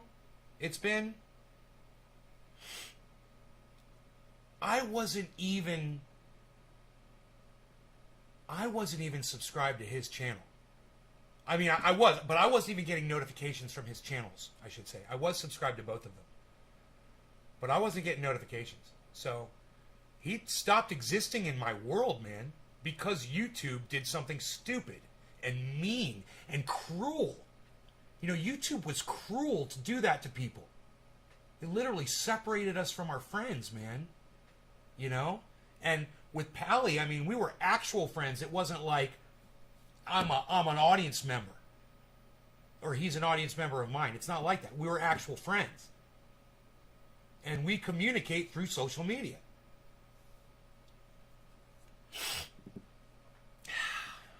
Whatever. You know, they're going to fucking do what they're going to do, man. You know? That was the beginning of censorship right there. That was the slippery slope. And we didn't do anything about it then. And, you know, I didn't fucking realize. I mean, I realized it was happening, but I didn't realize it happened to me and Pally. But I knew it was happening. Remember, I said it all the time. I'm like, they're unsubscribing people from my channel. You know, there's people that literally want to watch my show that aren't getting notifications now. They've turned on this new thing called notifications. Why would they do that? You could have always just turned off the notifications if they were bothering you. It was always opt out. Now you've unsubscribed. Literally, that's unsubscribing every subscriber from every channel. Because that was the point of subscribing, was getting notified when they put content up. You fucking cunt bitches! God, I want to fucking kill you! Fuck you all! God, I feel better. My cat. You guys want to see my cat? Look at my cat. Look at this. Look at my cat. Right there next to me.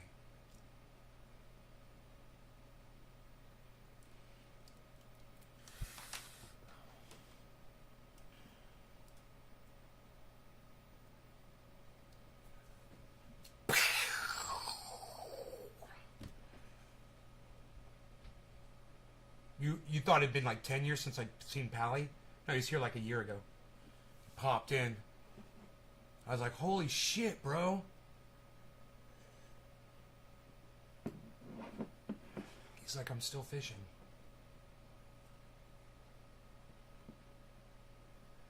There's something up with cannabis in him, though, and I can't remember what it was.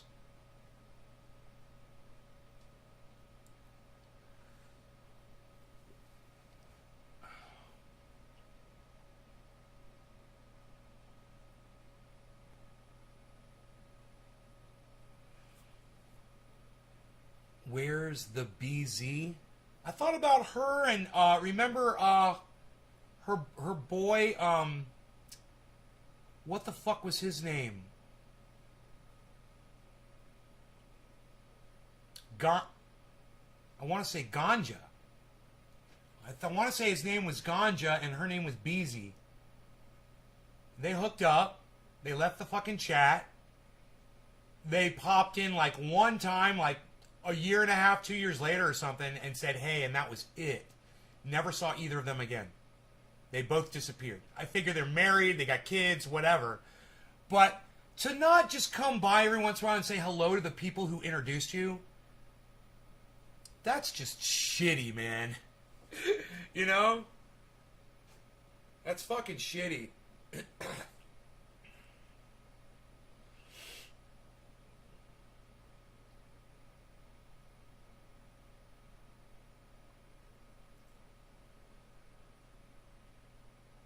But I guess that's the role Cupid plays, you know? Cupid's only recognized once a year, right? Oh, thanks, Cupid. Hey.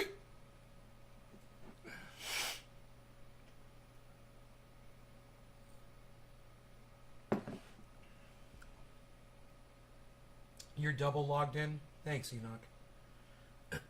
Don't use your bandwidth on me, bro. Don't do it. You don't do that. I don't want you to run out of bandwidth. Do I know Sound Drone? Yeah, he's come over to my house. Sound Drone.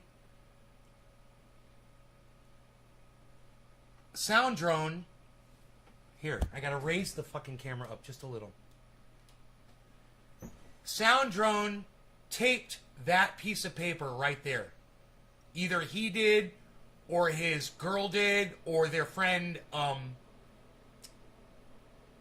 her name was, Breezy, or their friend Breezy did it. One of those three did it when they were here. Do I know Sound Drone? We're fucking twins.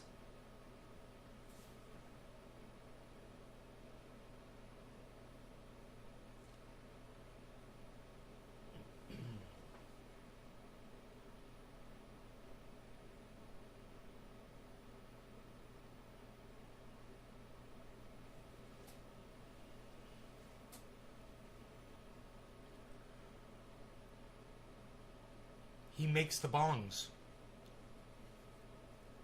He makes the bongs that get the whole world high.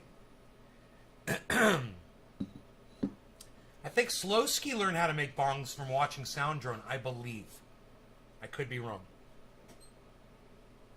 Mr. Slowski could tell us.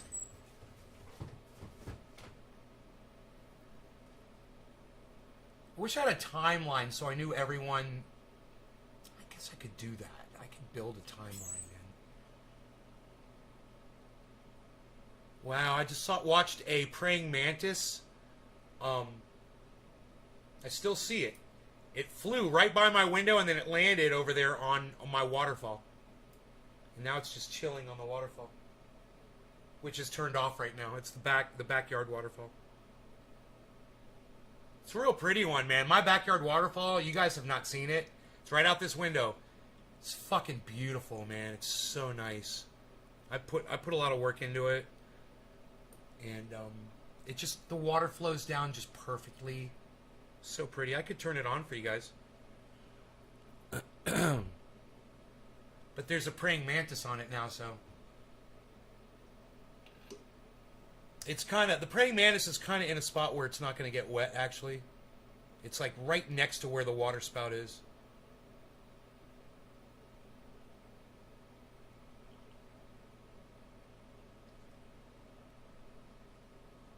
Bee Lasso. Right. Oh, okay. Cool. I thought you did. Haven't seen him post in a bit. Elizabeth, you could go on YouTube and type in Nay's Garden Sound Drone and you'll find videos of us partying together. Going places and shit. Followage would have worked. Waterfall.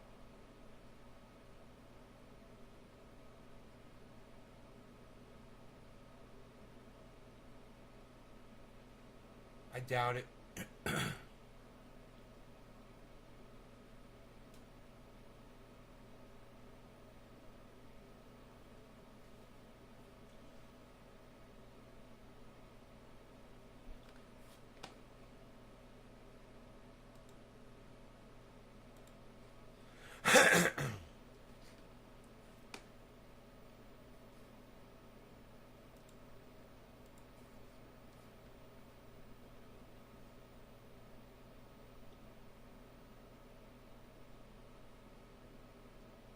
Are plant-based meats actually sustainable?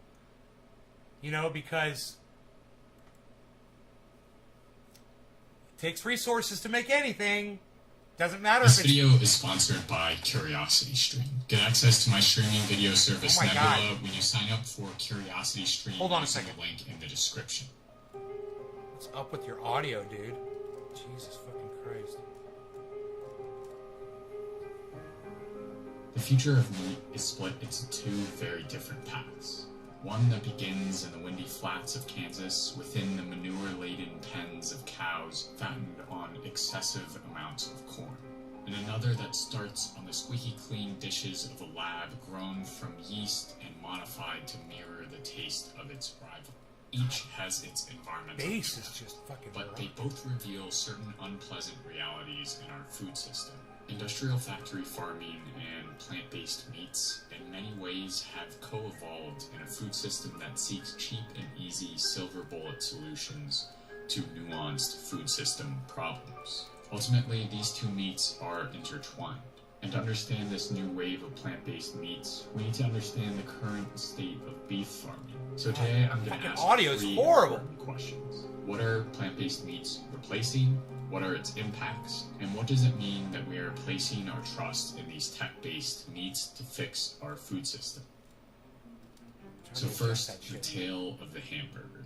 Trace your way back to its humble beginnings and you'll find yourself in Garden City, Kansas. A town that the author of Omnivore... Dude, why is the audio so bad on this fucking video? I can't figure it out. This is so funny.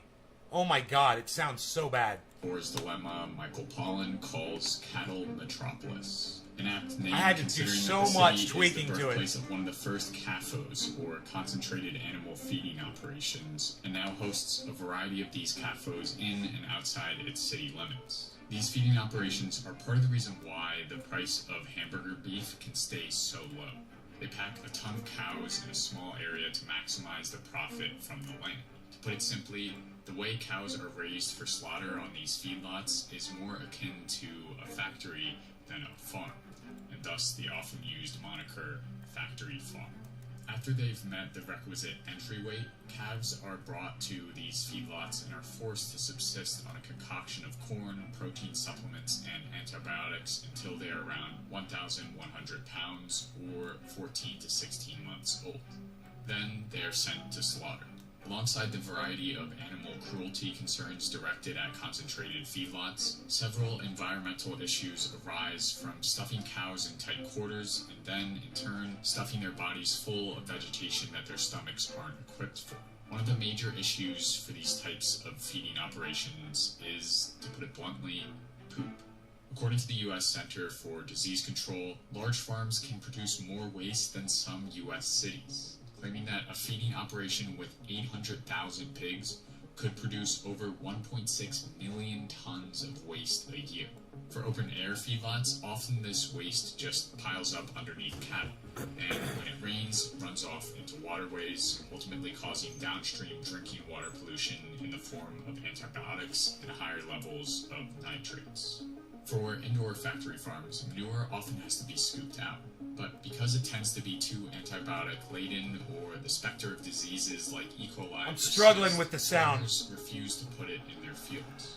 As a result, operators dump the manure in holding ponds that can overflow if it rains, or pile it high and wait. In addition, the surrounding air quality is greatly affected through an excess of particulate matter, ammonia, and hydrogen sulfide, which can cause damage to the lungs and eyes, among other symptoms. But the most infamous gas that finds its way into the atmosphere from Methane. these corn-fed cows is methane. Cows, quite literally, aren't able to stomach corn.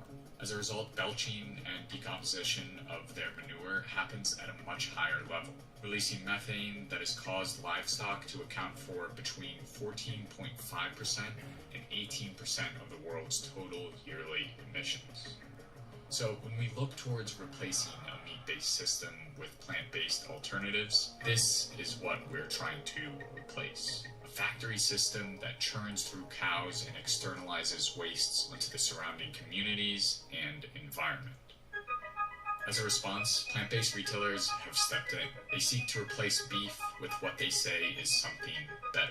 This meat is not born out of manure-laden feedlots, but instead from the test kitchens of fancy startups like Beyond Meat and Impossible Foods.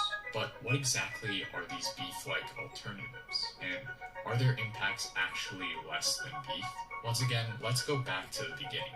In the case of the Impossible Burger, which you can now buy at fast food chains like Burger King, that beginning centers around engineers, scientists, and huge machines like a mass spectrometer. This seems like a far cry from the confines of a feedlot. The secret to the Impossible Burger's success is years of research figuring out what makes a hamburger taste like a hamburger, and then translating those components into plant-based alternatives.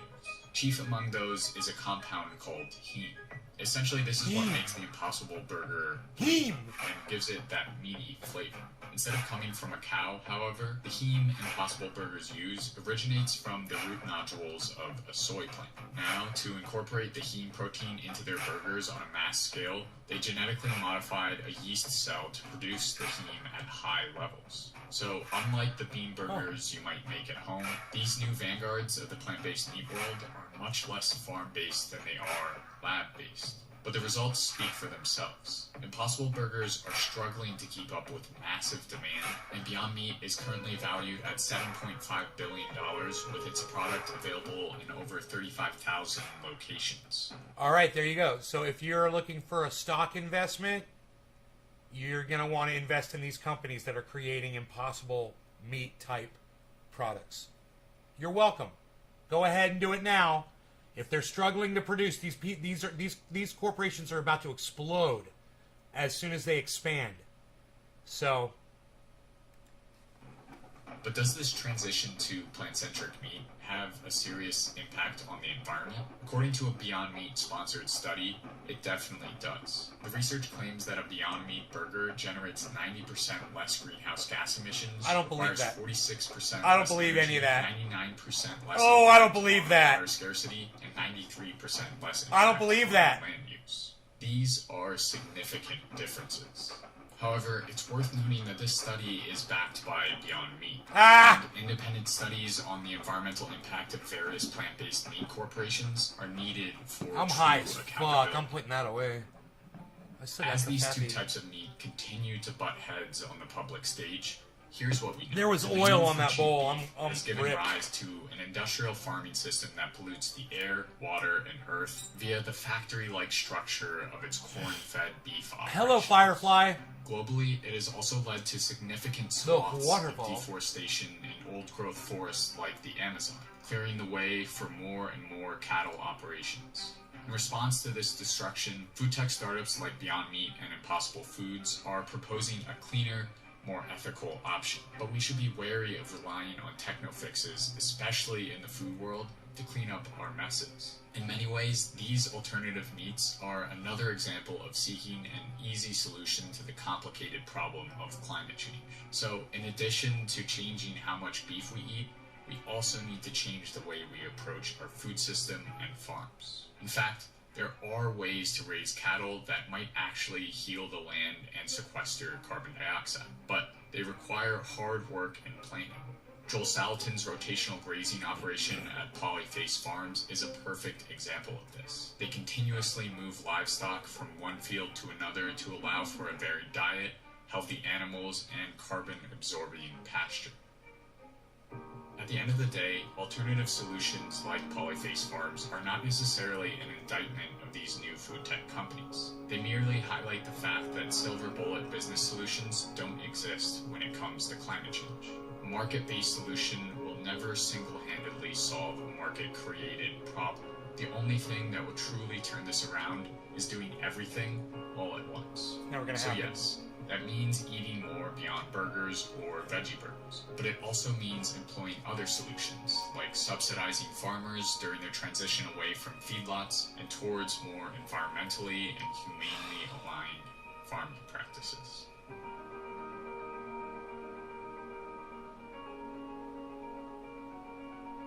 If you're exhausted of hearing my voice and are looking for some really great Yeah, I'm nature-related exhausted. documentaries- I'm exhausted hearing your voice because your fucking microphone sucks dick, dude. You know, if you're gonna make something for Curiosity Stream, spend $200 on a mic, you fucking cheap ass bitch. Jesus fucking Christ, I can't believe I had to fucking deal with that shit audio from Curiosity Stream. Are you kidding me? I thought that was some motherfucker in his mom's basement. Jesus fucking Christ. What a douchebag. You guys should see my audio, what the fucking equalizer looks like right now. Look what I had to do to the fucking audio wave to make that sound even listenable. So I could turn up the volume so you could fucking hear it. Look at that fucking shit wave. Jesus fucking Christ. Anywho.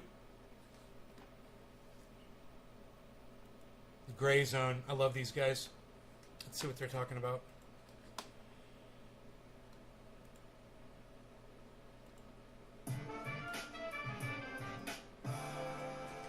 We spoke earlier about how Russiagate has impacted media. I want to ask you specifically about progressive media. One of my biggest frustrations about Russiagate was how it enlisted so many leftist outlets in promoting the national security state narratives that they are supposed to be challenging, and in some cases once did, I think, very bravely. I'm thinking specifically of two outlets, your former outlet, The Intercept, and I know that them parroting the CIA line when it comes to the Hunter Biden story, that was a major factor in your departure. And I'm also thinking of my former outlet, Democracy Now!, where I worked for over 10 years. Now, I have noticed that they have not had you on in a very long time, not even when you were indicted for your Brazil reporting, the one that exposed the campaign to undermine and imprison Lula. And this was surprising to me, especially because, I mean, you were a guest for a long time on many issues. And also, you know, during Russiagate, I think you actually saved their reputation, because while they were going along with it with pretty much every other guest, including interviewing a Trump-Russia conspiracy theorist as their primary voice on Russiagate, you would come on occasionally and debunk it. But since then, I've noticed that you were among those who they're not interviewing anymore. And I recently spoke to Jimmy Dore about this, where they've frozen out many people who we used to interview when I was there, like Stephen F. Cohen, who recently passed away and wasn't on Democracy Now! For the last 3 years of his life, starting in April 2017. He died in September 2020. And what I said on the Jimmy Dore show was how sad I was about that, because this leading progressive show denied its audience of the leading critic of Russiagate and of the new Cold War that it was fueling. And that was part of a trend, I think, towards parroting the establishment narrative. So I'm wondering... This is what a good microphone sounds like. Frozen out of Democracy Now. Fuck you, Curiosity Stream. This is what a good mic sounds like. Voices that challenge the establishment narratives that they used to challenge too. For sure. Dude, what is wrong with fucking YouTube sucking my dick? Why can't I click on the volume? You know, I think the only reason why God. They did God, YouTube sucks my dick. My skepticism of Russiagate was because they had me on constantly to talk about anything in the news. You know, I would say over the last decade, from say like 2010 until maybe 2019, I was definitely one of the most frequent guests on Democracy Now, maybe the most frequent. You know, maybe there's some people on more than me, but you know, they would have me on constantly. I'd be on there all the time. So they were kind of having me on to talk about my Russiagate skepticism, almost to spite themselves. Because I was one of the people all into as a guest whenever it would come to national security or foreign policy or media debates. And I think the last time I've been on Democracy Now was mid-2019. I think I went on the last time to talk about the Brazil reporting that we did. It was like maybe a month after we broke the story. And I'm pretty sure I haven't been on since, including, as you said, even when I was indicted, when I got invited by every media outlet in the world to be interviewed. Even CNN invited me on. They eventually canceled but covered it. And then, you know, I think the book that I just published is my 6th book. The first book I published was in 2006. I've been on Democracy Now! To talk about all 5 of my books. The first week that it came out, they immediately asked me. In the case of this book... Glenn, why do you always make everything about you? You lost me, bro. You lost me. I thought we were going to talk about the left promoting propaganda, not the book and your latest book and the things that you've done. So we had to go away from that. All right, so a little narcissism going on there.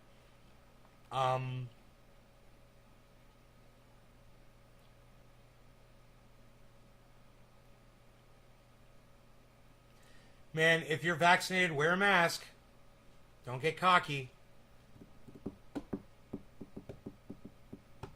There, you've been warned.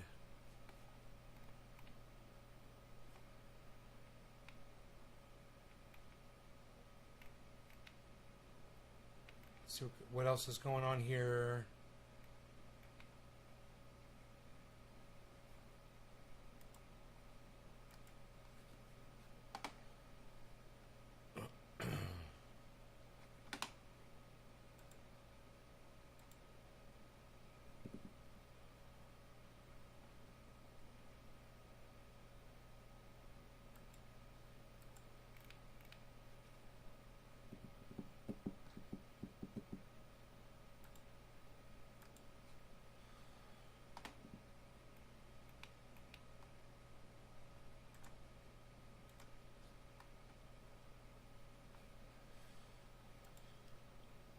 Oh, I use that don't recommend channel thing on YouTube a lot.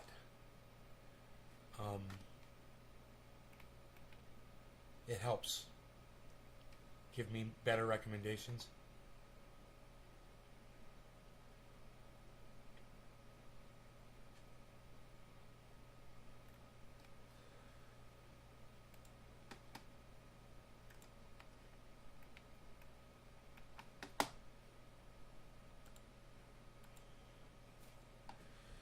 Got cluttered with a bunch of shit I was not interested in.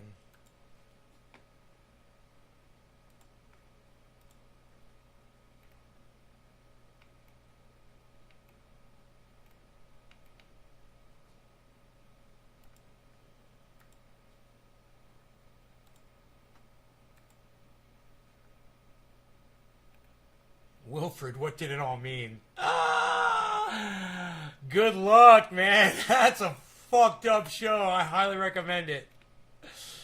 Oh, that's a fucking fucked up show.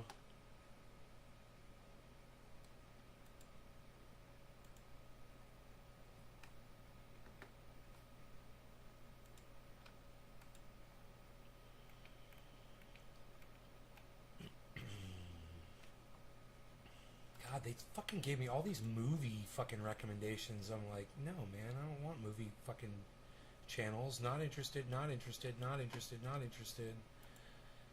Don't recommend channel. Don't recommend channel. I don't even know what that is. Don't recommend channel.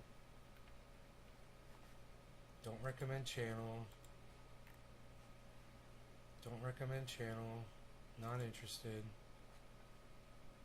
Dude, you keep showing me the same goddamn videos. You know, I start seeing the same video recommendations. I'm like, don't recommend the channel anymore. Fuck off.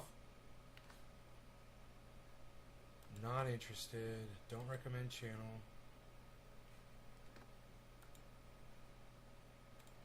They keep trying to shove the same shit down your throat. You know what I mean? On both computers?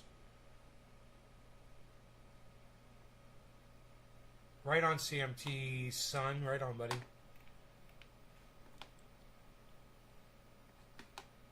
Alright, so now let's refresh the page.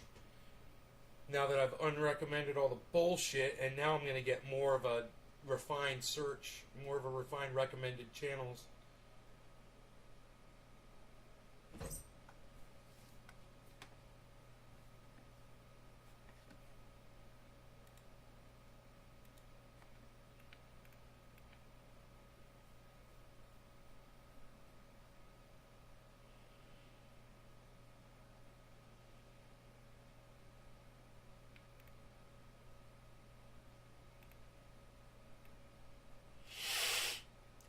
I don't want COVID-19 news anymore. Fuck that shit.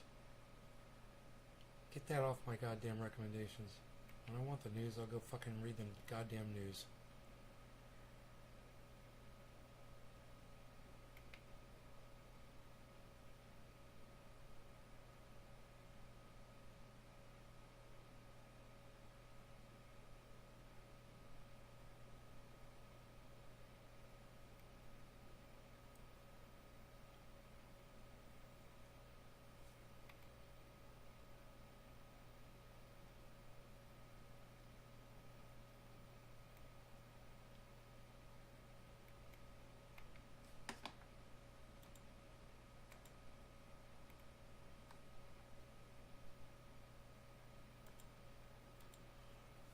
Man, still looking for something interesting, but not finding anything.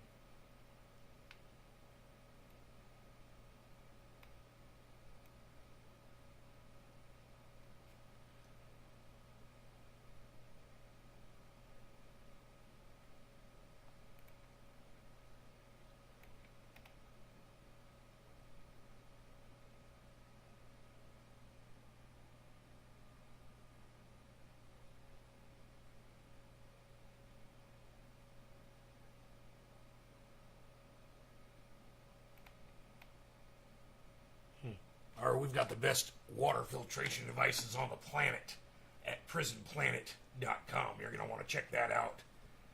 We've got the finest protein bars, protein shakes. You're going to love our Super Male Vitality. I can only snort half a line of Super Male Vitality in the morning. It is so ultra potent.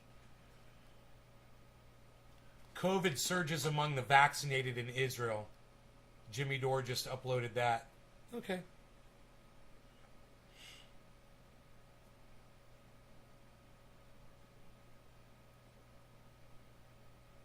Hunter emails confirmed. Hunter Biden's emails confirmed. Facebook vaccine fact checkers funded by vaccine manufacturers. Of course they are. Of course they are. Of course they are.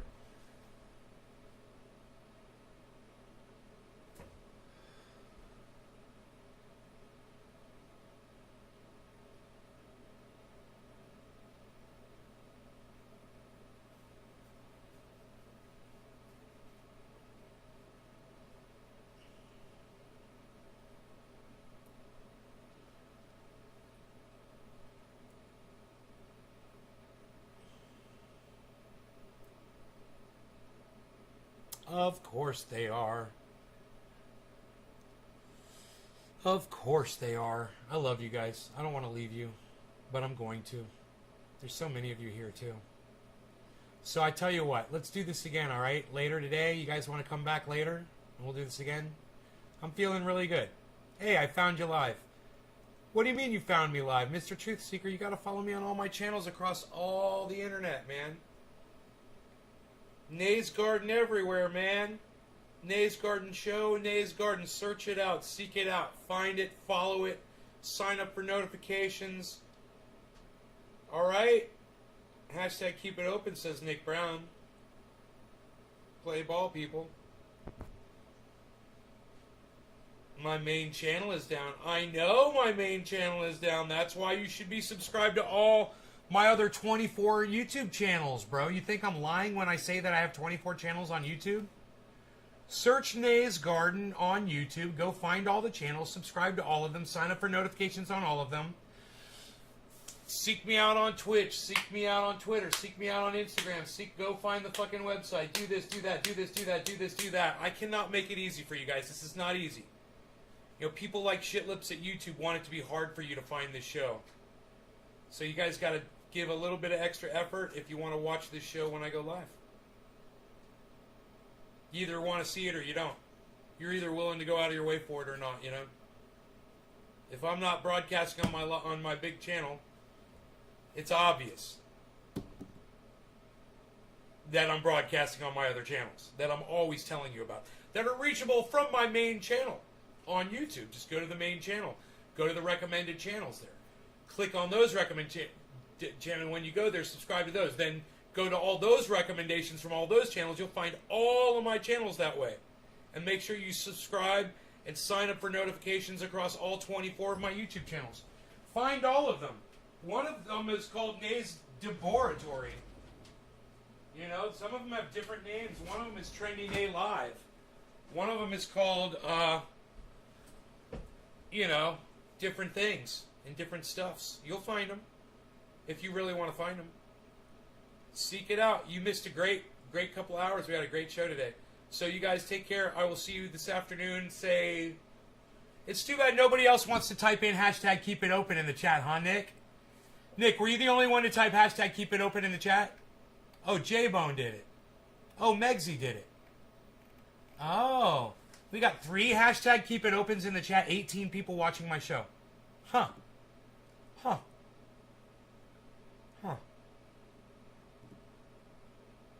Only 3. Only 3 people want to play ball. I got plenty of shit I can go do.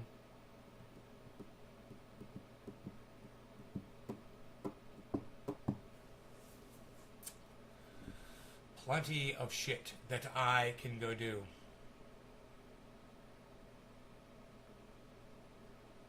Wow. No. Oh, Doc Holland is saying hashtag keep it open. There's one more. That's 4 people now. Josh G. We got J-Bone, Josh G. Doc Holland. That's, what is that, 6 keep it opens? Out of 18? Only a third of you are willing to type in hashtag keep it open in the chat, really. Just a third of you? I don't like that ratio. Hashtag keep it open. I think I should have at least half of you, right? 9? Can I get 9 keep it opens in the chat? As I pound my fist into my hand.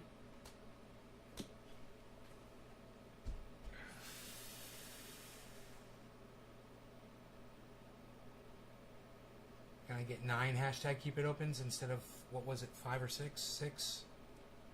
Mr. Truth Seeker typed hashtag keep it open. Okay, that's 7. Can I get 2 more? 1 per person. People. 1 per person, people. Doc Collins says hashtag play ball, people. Come on. Oh, Elizabeth's thought enough to type in hashtag keep it open. Oh, Elizabeth, would you like the show to continue? Well, maybe I'll go make myself a second splash of Kafefi. What do you guys say about that? All right. This show runs on coffee.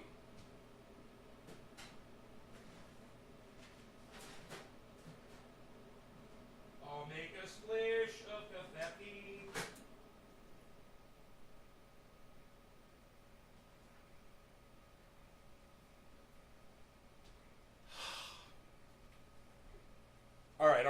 I'm mixing a splish.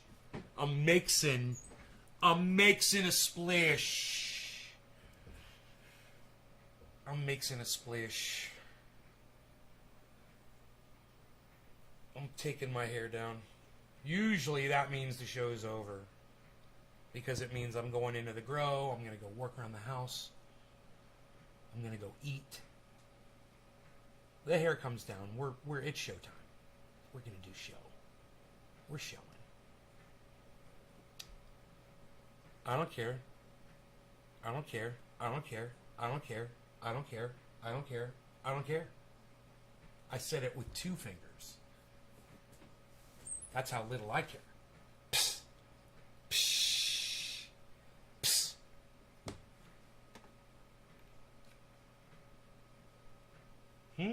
Facts on the ground. I wonder what that is. Why am I following that? Is anybody else live? Nays Garden, Nays Garden, Nays Garden, Nays Garden, Nays Garden. I'm showing 5 fucking notifications of live channels.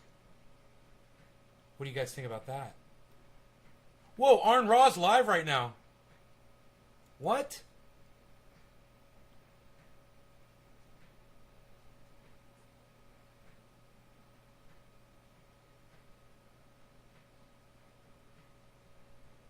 I think he's live. It says 92 people watching. But it's not loading. Hey! I hear my coffee finishing. What do you guys think about that? Psst, nobody's even thinking about that anymore. About what are you even doing? What are you doing? Nobody's even doing what? Were you gonna eat breakfast? Nobody's eating breakfast anymore. They're gonna keep doing a show. Unreal, pal.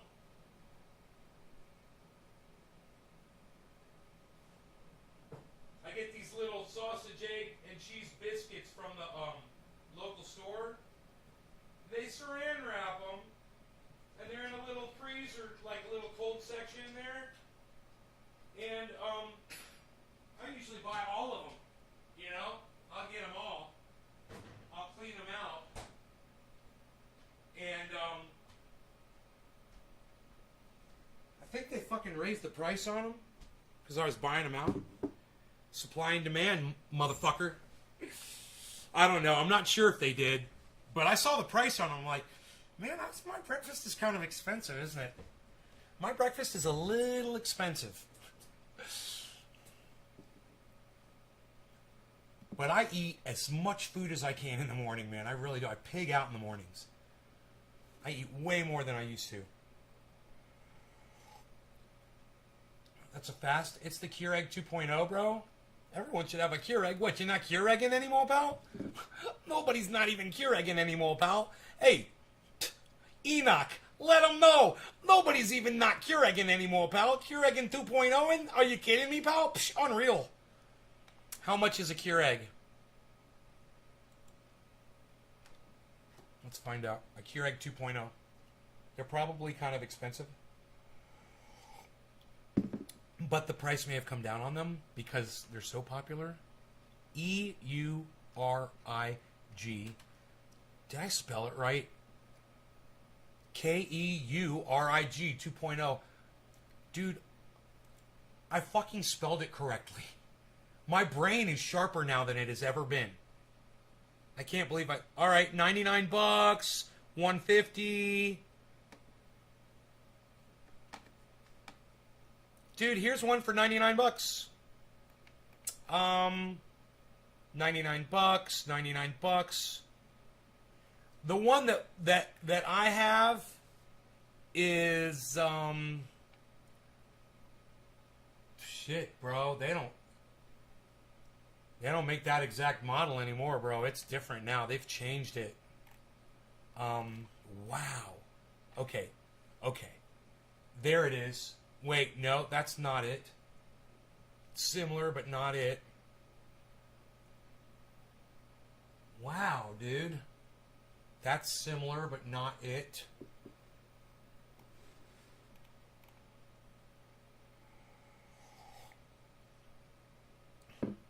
Similar, but not it. These all have control panels on the right. then mine's got a LED screen in the front. They don't make it anymore. This is similar. Whoa. The one I got, it's a similar one right here with the LED screen on the front of it. $290, man. I don't know what I paid for that thing. Oh, that's the one. I think I found it. The K350. Yeah, that's the one. Okay, let me see how much this one is. I fucking found it. Yeah, that's the one, dude. The one that we've got here, the one I've got here at my house.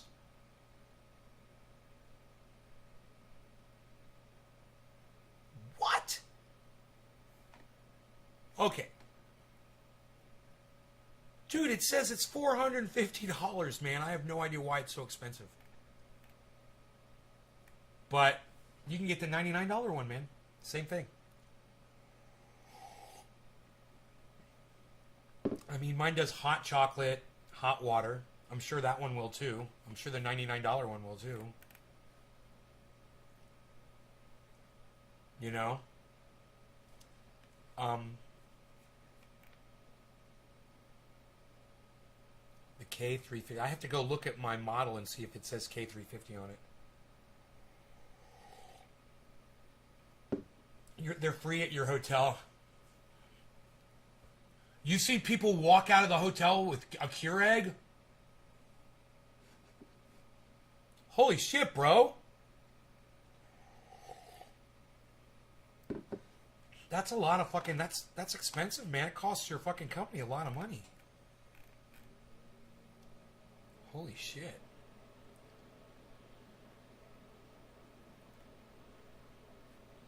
$450 for that motherfucker, dude. I don't know why it's so... I don't think I paid that much money for it.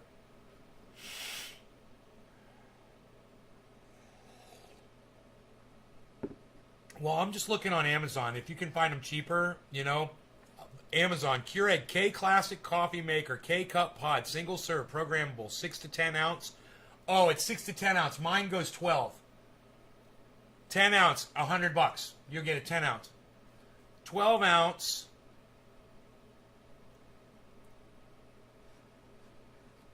Might be $150 for that one. To get the 12 ounce option. That's all I drink are 12 ounce cups.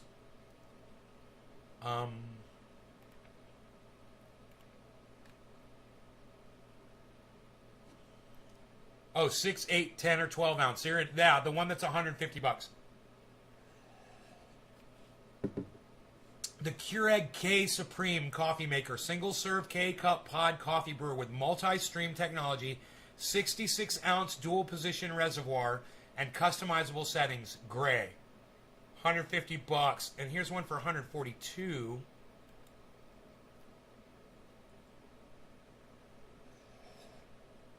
You get $8 off if you get it in black. That's mine. Mine's black. Same thing. Same thing. You could do 6, 8, 10, or 12. You could do stronger cup or brew a hot over ice for refreshing iced coffee, it says.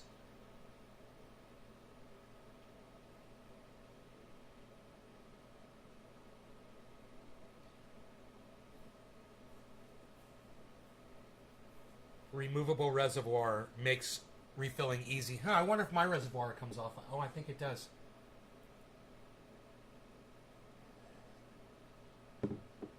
Yeah, so you can clean it. Yeah, so you can clean it. Of course.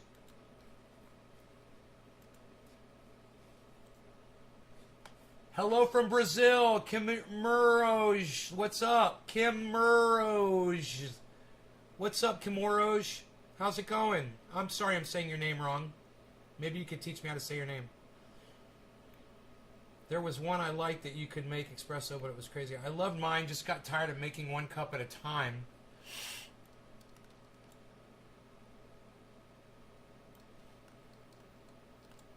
Downgraded to an all-in-one half gallon, baby.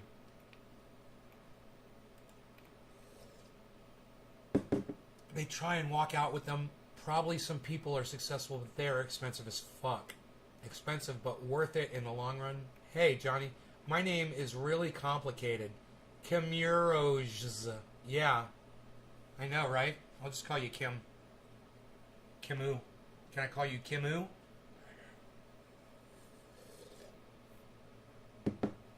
I like just letting... Did you say you're in Brazil? God. Brazilian women are so gorgeous. I like just letting the water run into the coffee pot. The more tired I am, the longer it runs. I remember, I'm going to tell you guys a story. I lived in an apartment complex, and there was a Brazilian family that lived... When you walk out of my door from my apartment, and I was on the bottom floor, if you go down the sidewalk and you could go to the parking lot, or you could go make a right on the sidewalk, and boom, there'd be more apartments, back, screened in back porches right there. And then if you walk that way, you go to the swimming pool.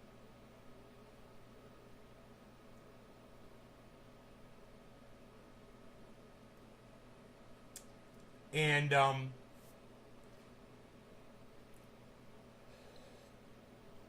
one day I was walking by, and there was this gorgeous Brazilian girl sitting there on the back porch.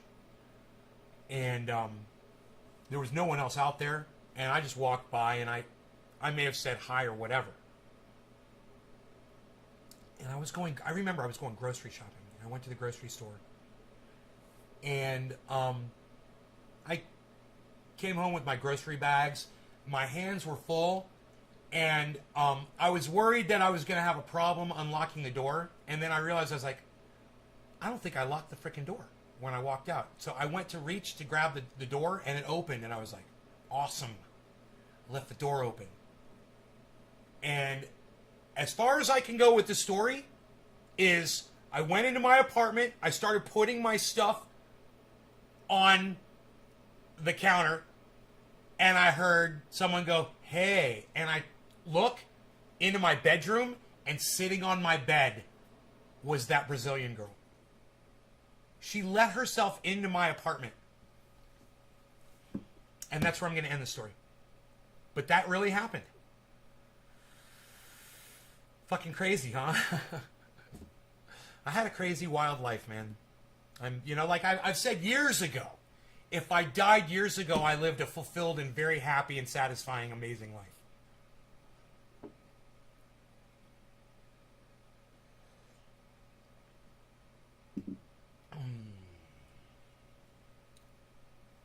Yeah, that was a crazy story, right? I don't think I've ever told anybody that story before. You know?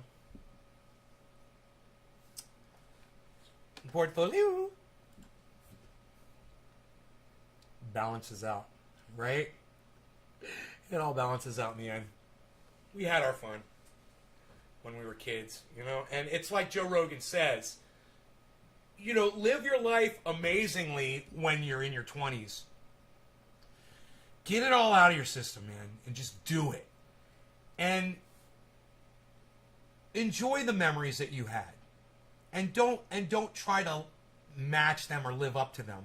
Just be happy that you had your time, and it was amazing when it lasted. That way you won't be so sad. When you some people literally, they get so depressed about their past being so amazing that they fucking commit suicide. They kill themselves, man. Anthony Bourdain is a perfect example. He went so long.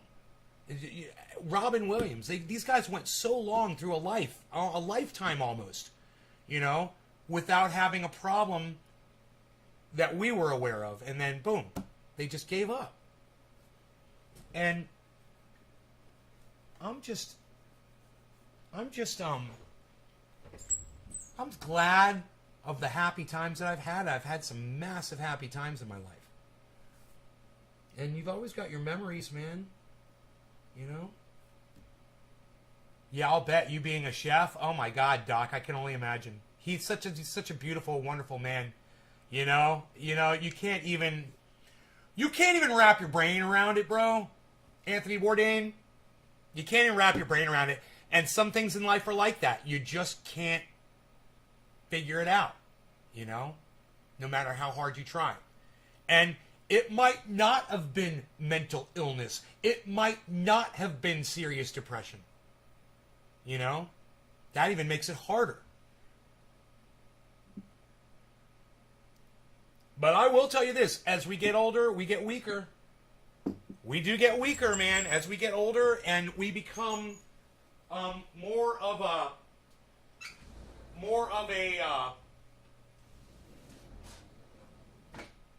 use the word slave to our own ideals. We are more easily manipulated by our thoughts when we're older. And we get this feeling like we're right. So, you know, why not? And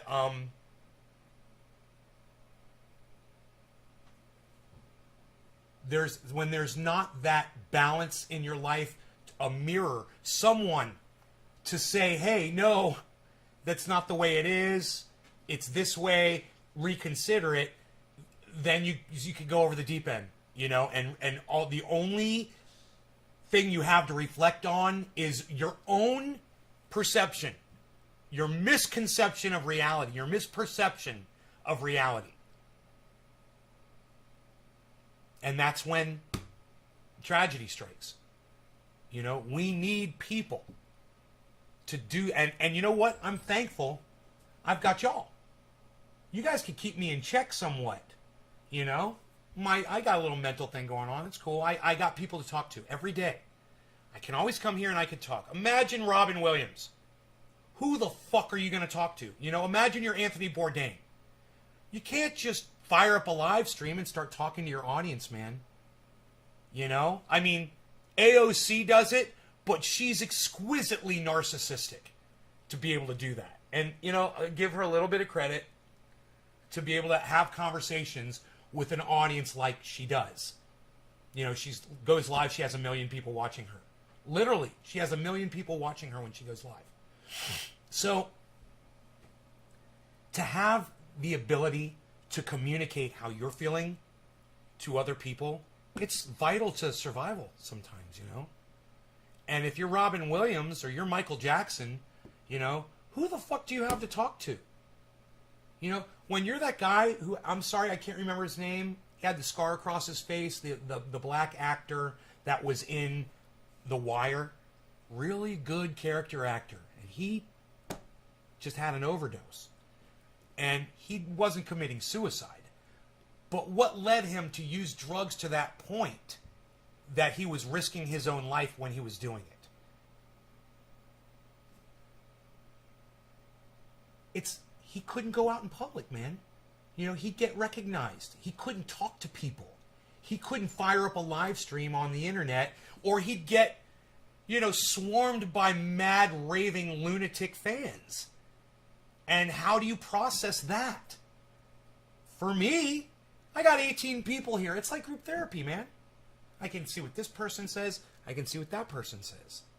And we can respond. And you guys know that I'm going to see, most likely going to see what you said and respond back, unless I'm in the middle of a thing like I am right now and I'm not really reading all the chat. But I'm sorry, it's because I'm processing thoughts myself sometimes too.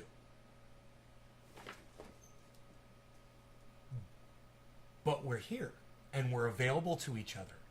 And when you don't have a community to turn to, or you don't have a village, or you don't have a wife or a husband, or a child, or a mom, or a dad, or a neighbor, that you can just say, God, you know what? This is fucked up. You know what's fucked up? What? This is fucked up. Hey, man, I agree with you. That is fucked up. You know what's fucked up? What's fucked up? This is fucked up. Hey, I agree with you. That is fucked up. And you know what? Then you smoke and you feel better. Together. And you got each other. But people are pivotal. That's why we have solitary confinement. That is a horrible punishment, and we know it is. And when you isolate somebody or you isolate yourselves, you're punishing yourself. And I use you guys as like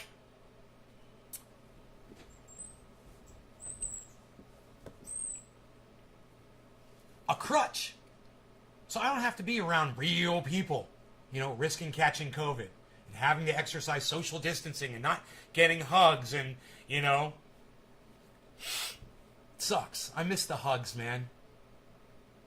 I miss the hugs. You learn everybody's hug, don't you? You get that awkward sideways hug sometimes. Frank will give you that awkward sideways hug. Big Jim will give you the goddamn fucking come here bear hug. You're going to get a hug from Big Jim. And you learn these people's boundary set. And it's nice. It's nice. We miss that, don't we? Yeah, I miss the hugs, Doc. You're a hugger, aren't you, bro? I could see that. My whole family, my father, everybody, bro. We're like Italians in my family. It's all love and hugging and holding. It's really, really nice. My family's really nice, man. All my cousins, everything. Aunts, uncles, everything. But we don't have it anymore. I don't have it anymore. We don't have the contact that like we used to have. We have to come to terms with that, man. And we've got to find ways, right? Let me give you an example. We got to find ways to compensate. So I'm going to show you my compensation, okay? Right here, watch. Watch this. This is my compensation right here. I call this my Beazle compensation.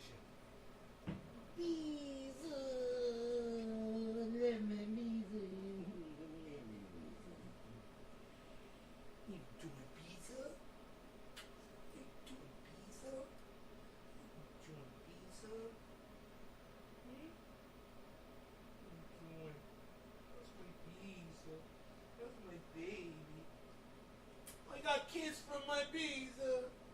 I got kiss from my Beazle. And I tell you, even my cat, who's very comfortable here on the floor right now, I won't disturb. But even my cat, man, I'll pick up my cat and just fucking hold him in my arms sometimes and talk to him, And, I don't like to do that too often because now the dog's gonna fuck with the cat. Because, the cat gets fur on me, and it feels itchy, So I don't do it too often, but every once in a while, I'll pick him up.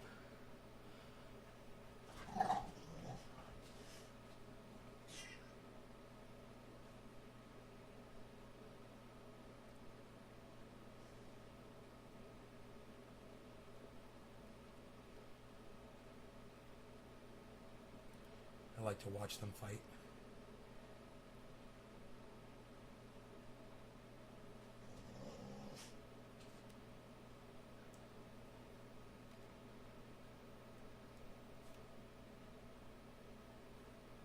He's kitty bapping.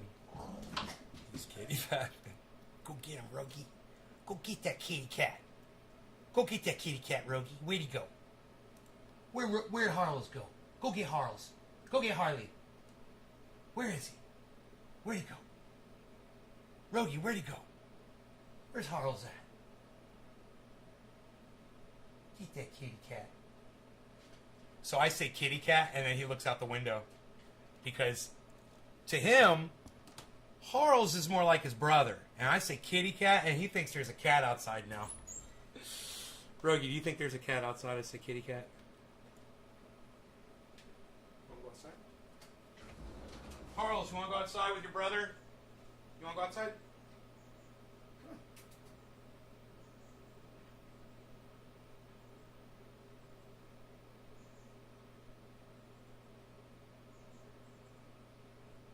No? Harley, you want to go outside? Now watch, I'm going to sit down. He's going to come over to the freaking door. Harley, do you want to go outside? Okay, I'll leave the door open. How's that? That's pretty trick. I'll leave the door open because it's trick.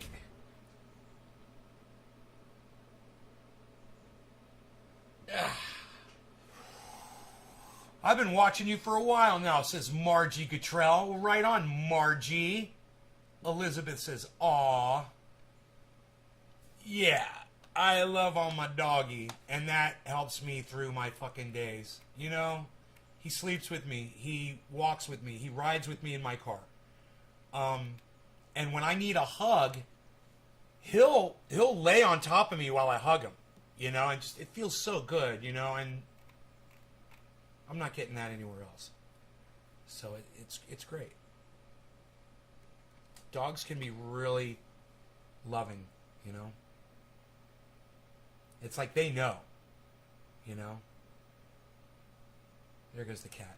Right? Did I say? The cat's going to go outside. There he goes. Buffalo. Billy says, I'm new here. That's funny, Billy. Are you? Are you now? Are you new? Oh.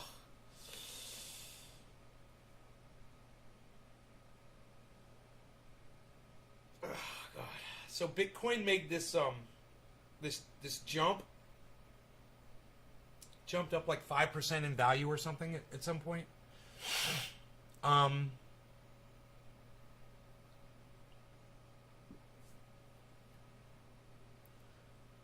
So the market is recuperating from a dip.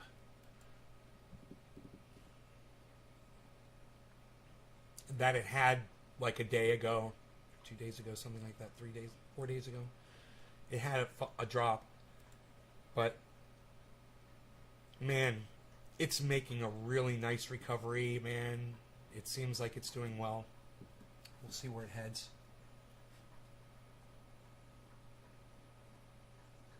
Market looks great. Actually, my portfolio is negative 1.3%. So that means that if I were to pull all my money out right now, I'd lose a few $1,000, but it wouldn't be that bad overall. It's just, it does that every once in a while. It's no big deal. It's just that's where the market is right now. That's where my selection of cryptocurrency is in the market right now. You know, now if you hold something like, let's say everything you have is in Cardano right now, or no, let's do another one. Let's say everything you hold right now is in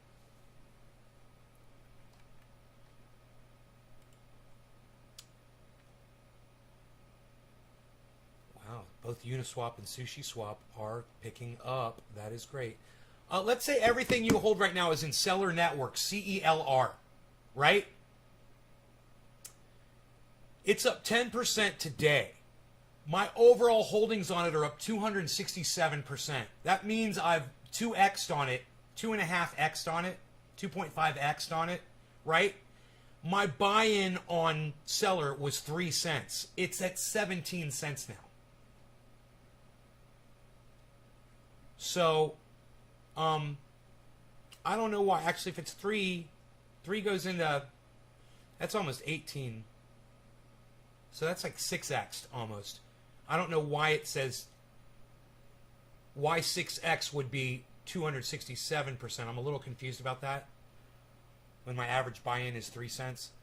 But if you held nothing but Cellar right now, right, and you bought when I bought Cellar at 3 cents, and let's say you put $100,000 into it,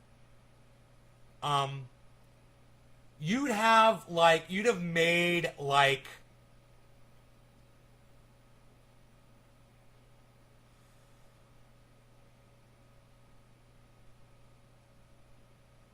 $5,000 or $10,000 or some crazy shit while the market is down.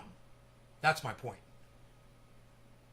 So diversify, guys. You hold different cryptos, and when the market's doing wrong, you got to make sure to check the ones that are doing good and make sure you get some of that when that's doing bad, right? Get it low, and then when the market dips, that one will be skyrocketed. And that's how I base some of these purchases. I get some of those obscurities that do really well when everything else is doing bad. Uniswap, 24 hours, 25% up right now. Sushi Swap right now is 17% up right now over 24 hours. My buy-ins on both of those are over what the value is right now. But that could change rather quickly. Rogi's a little frustrated because he thinks he can't make it through the... Come here, Rogi. You can push the door open. Look. Push it. Look. You can open the door. Come on. Come here. Come on. Come. Rogi, come. Come on. I'm trying to teach him how to open the door. Good boy. Ah, good boy. There you go. Good boy. I'll give you a cookie for that. I'll give you a cookie for that. Teach him how to open the door like that. I always teach my dogs little tricks like that. Oh, there you go, buddy. He just slipped on the linoleum. They make this product for dogs. You apply it to the pads of their paws, and it's like silicone with grit, and so it's non-slip, so they can walk across linoleum without slipping. I think it's a pretty good idea, but I didn't buy any. I was just like, It seemed more like, I don't know, kind of like a gimmicky company, but great idea. Rogi does. I don't know how he would feel about having shit painted on his paws. That affects their feeling, their sense of,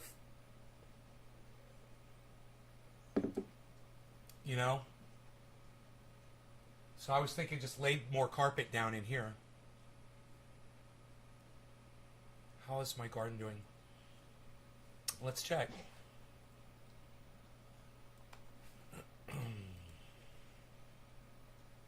It's fucking lagging, man. That's what it's doing. You gotta wait till October before those trichomes start turning amber, I guess. Maybe we'll have a nice cold day, a cold night, I mean.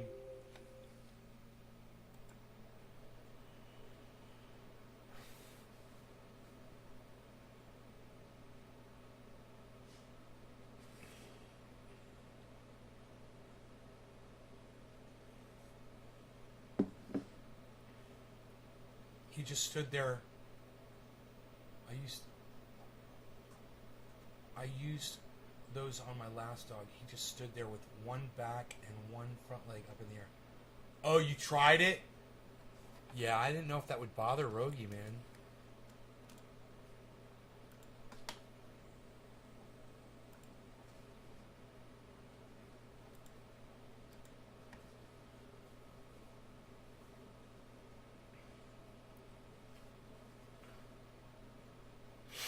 So that's how they look.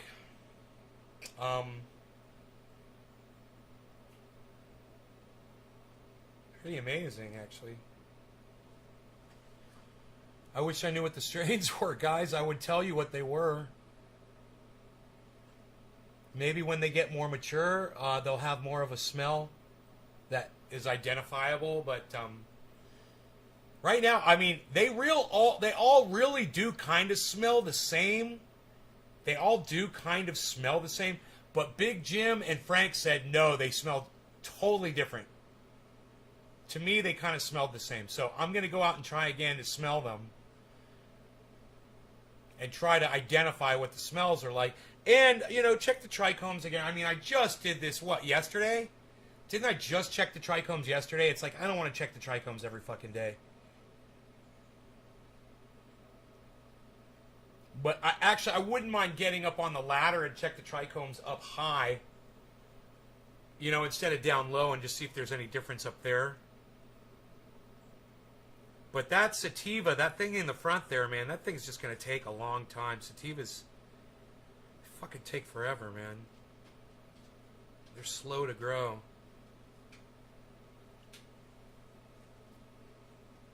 I mean, it's definitely a cross, but those are some long-ass leaves. That's a sativa trait. And the thickness of the leaves is an indica trait. So, you compare the leaves from each plant and just see how they're different. And you compare the leaves to each other and see if there's any difference on the same plant. Then compare them to each other and see if there's any differences. I wouldn't be surprised if I'll fucking be able to track down at least a number of veins in a leaf or something.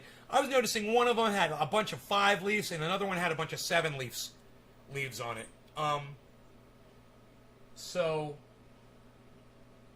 I don't know.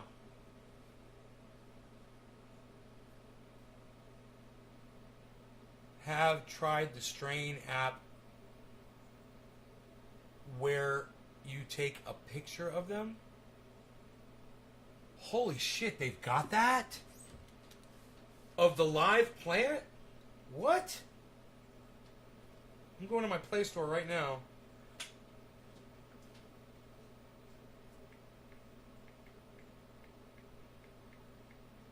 What?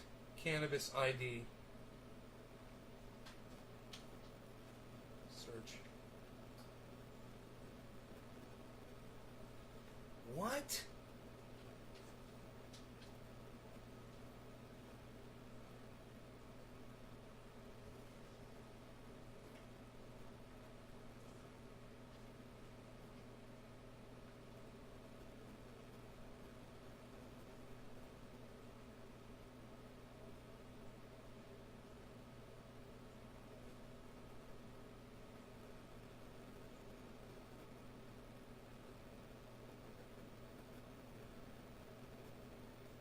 So nothing's...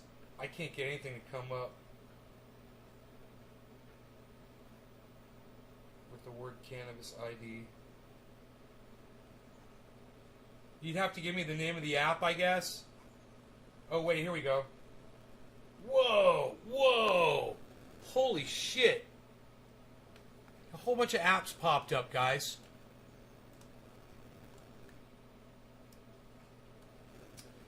Hello, everyone. Sophisticated near here, of course. Let me see what I'm looking at here. My services are required once again. Obviously. Kush scan. Recognize weed. Leaf fly. Find cannabis and CBD. Weed maps. Weed Pro. High-grade THC testing in cannabis. Grow with Jane. Cannabis plant. Weed app. Cannabis search. All sorts of sources and sorts of apps here.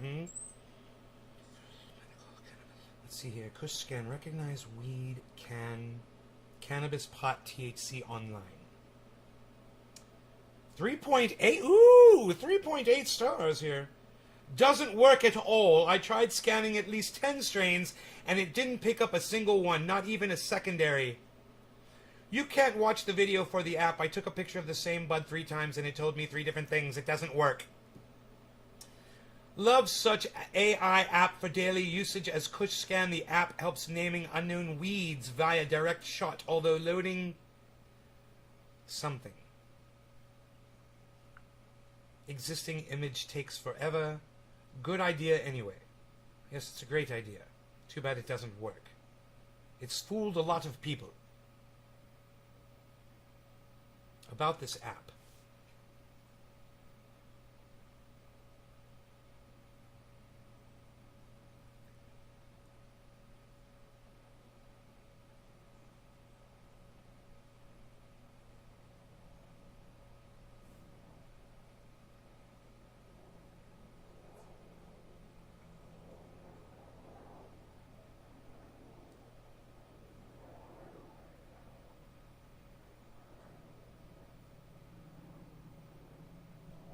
So you can recognize Chocolope, Durban Poison, G13, Hindu Kush, Jack Herer, Lemon Haze, Northern Lights, OG Kush, Pineapple Express, AK-47, Amnesia Haze, Blue Dream, Bubblegum, Girl Scout Cookies, Gorilla Glue, Green Crack, Pink Kush, Sour Diesel, White Widow. But that is all it will recognize.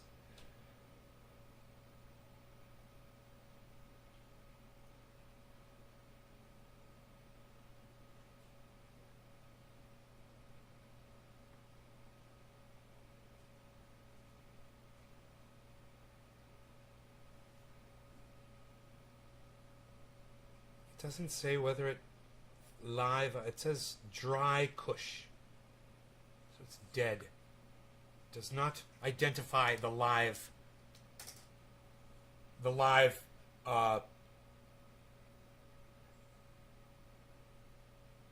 Doesn't identify the live plants. That was it. It's a gimmick. It even says it says right in the explanation that it's just a gimmick app. It doesn't really identify them.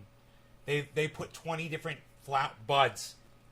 They took pictures of it, trained a computer to recognize those 20 strains. That is no way helpful for anybody. You know.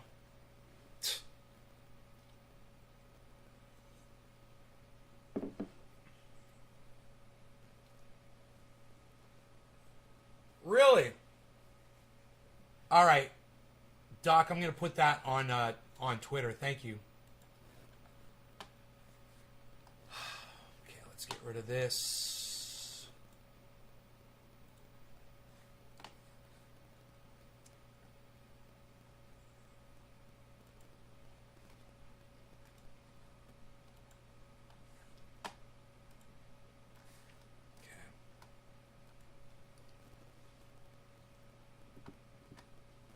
Twitter.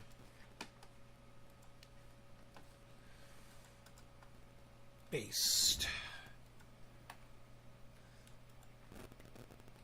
Hashtag triage oil.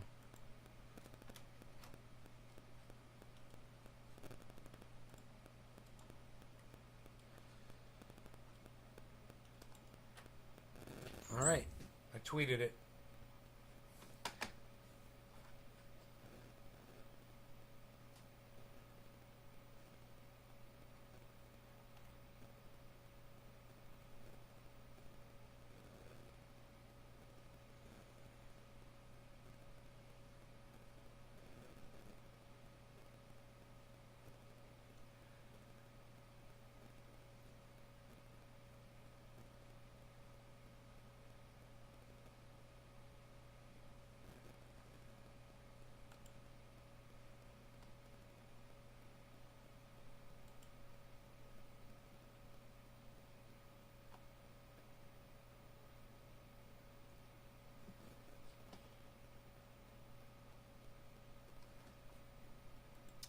So, we talked about the fact that we're in World War III right now. Isn't that crazy? All right, I've lost my audience, so I will leave you. I love you guys. Thanks so much for watching. Unless somebody wants to chime in and say one of my channels went down again, or there was some kind of a glitch or something, I'm going to leave you guys. Thank you so much. I hope you guys had fun. I've got just a couple of swallows of coffee left.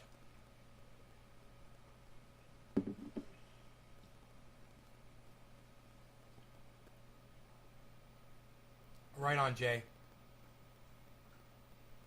Things from people. You haven't tried any of them yet. I hope you guys enjoyed the 2-hour and 45-minute broadcast today. I hope you guys appreciate these lengthy shows, that I'm giving you enough content during them that to keep you entertained. Okay? Thank you guys. Your attendance at these shows speaks volumes. I appreciate you guys being here. Even if it is just 14 of you. To end the show. I had so much fun. Love the show. Well, we already talked about the fact that we're in World War III, right? So if you missed that, you guys have to go see the show on Showtime. It's called 0 Days. And it's a documentary, and it talks about the way Israel and America hacked Iran, their centrifuges in their nuclear facility with a virus, with a computer virus, and caused mayhem over there. And Iran's not happy right now. They've been attacked. So we are the ones that started World War III. Just remember that. It was us. So when we start getting attacked back and we start getting infrastructure breaking down, just remember, we voted for Joe Biden. We voted for Donald Trump. We put these idiots in office. Okay? And these are the decisions that they make behind our backs. That's our leadership, guys. That's America. And that's Israel. 0 Days on Showtime. Go watch it. All right? Go see that America and Israel wrote a virus and released it on the entire planet to hack Iran and their nuclear. And by the way, Iran had every right to build nukes. All they want. They want to build nuclear missiles? Sure, why not? America's got them. Israel's got them. Russia's got them. Why can't Iran have them? Who are we, the goddamn police of the goddamn planet? You know, if you don't want Iran to have nukes, then you get rid of yours, America. You get rid of yours, Israel. All right? And then you can fucking start pointing the fucking finger. Until then, fuck you. Love you guys. That's what was up. Go back and watch the original part of the show so you see what was said about all that. All right, you guys take care. I'll see you this afternoon around 4:20. It's 11. I'll see you in 5 hours or so, okay? I love you guys. Take care. Bye-bye.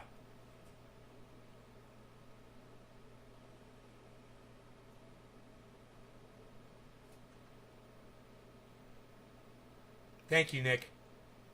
Thank you, Doc.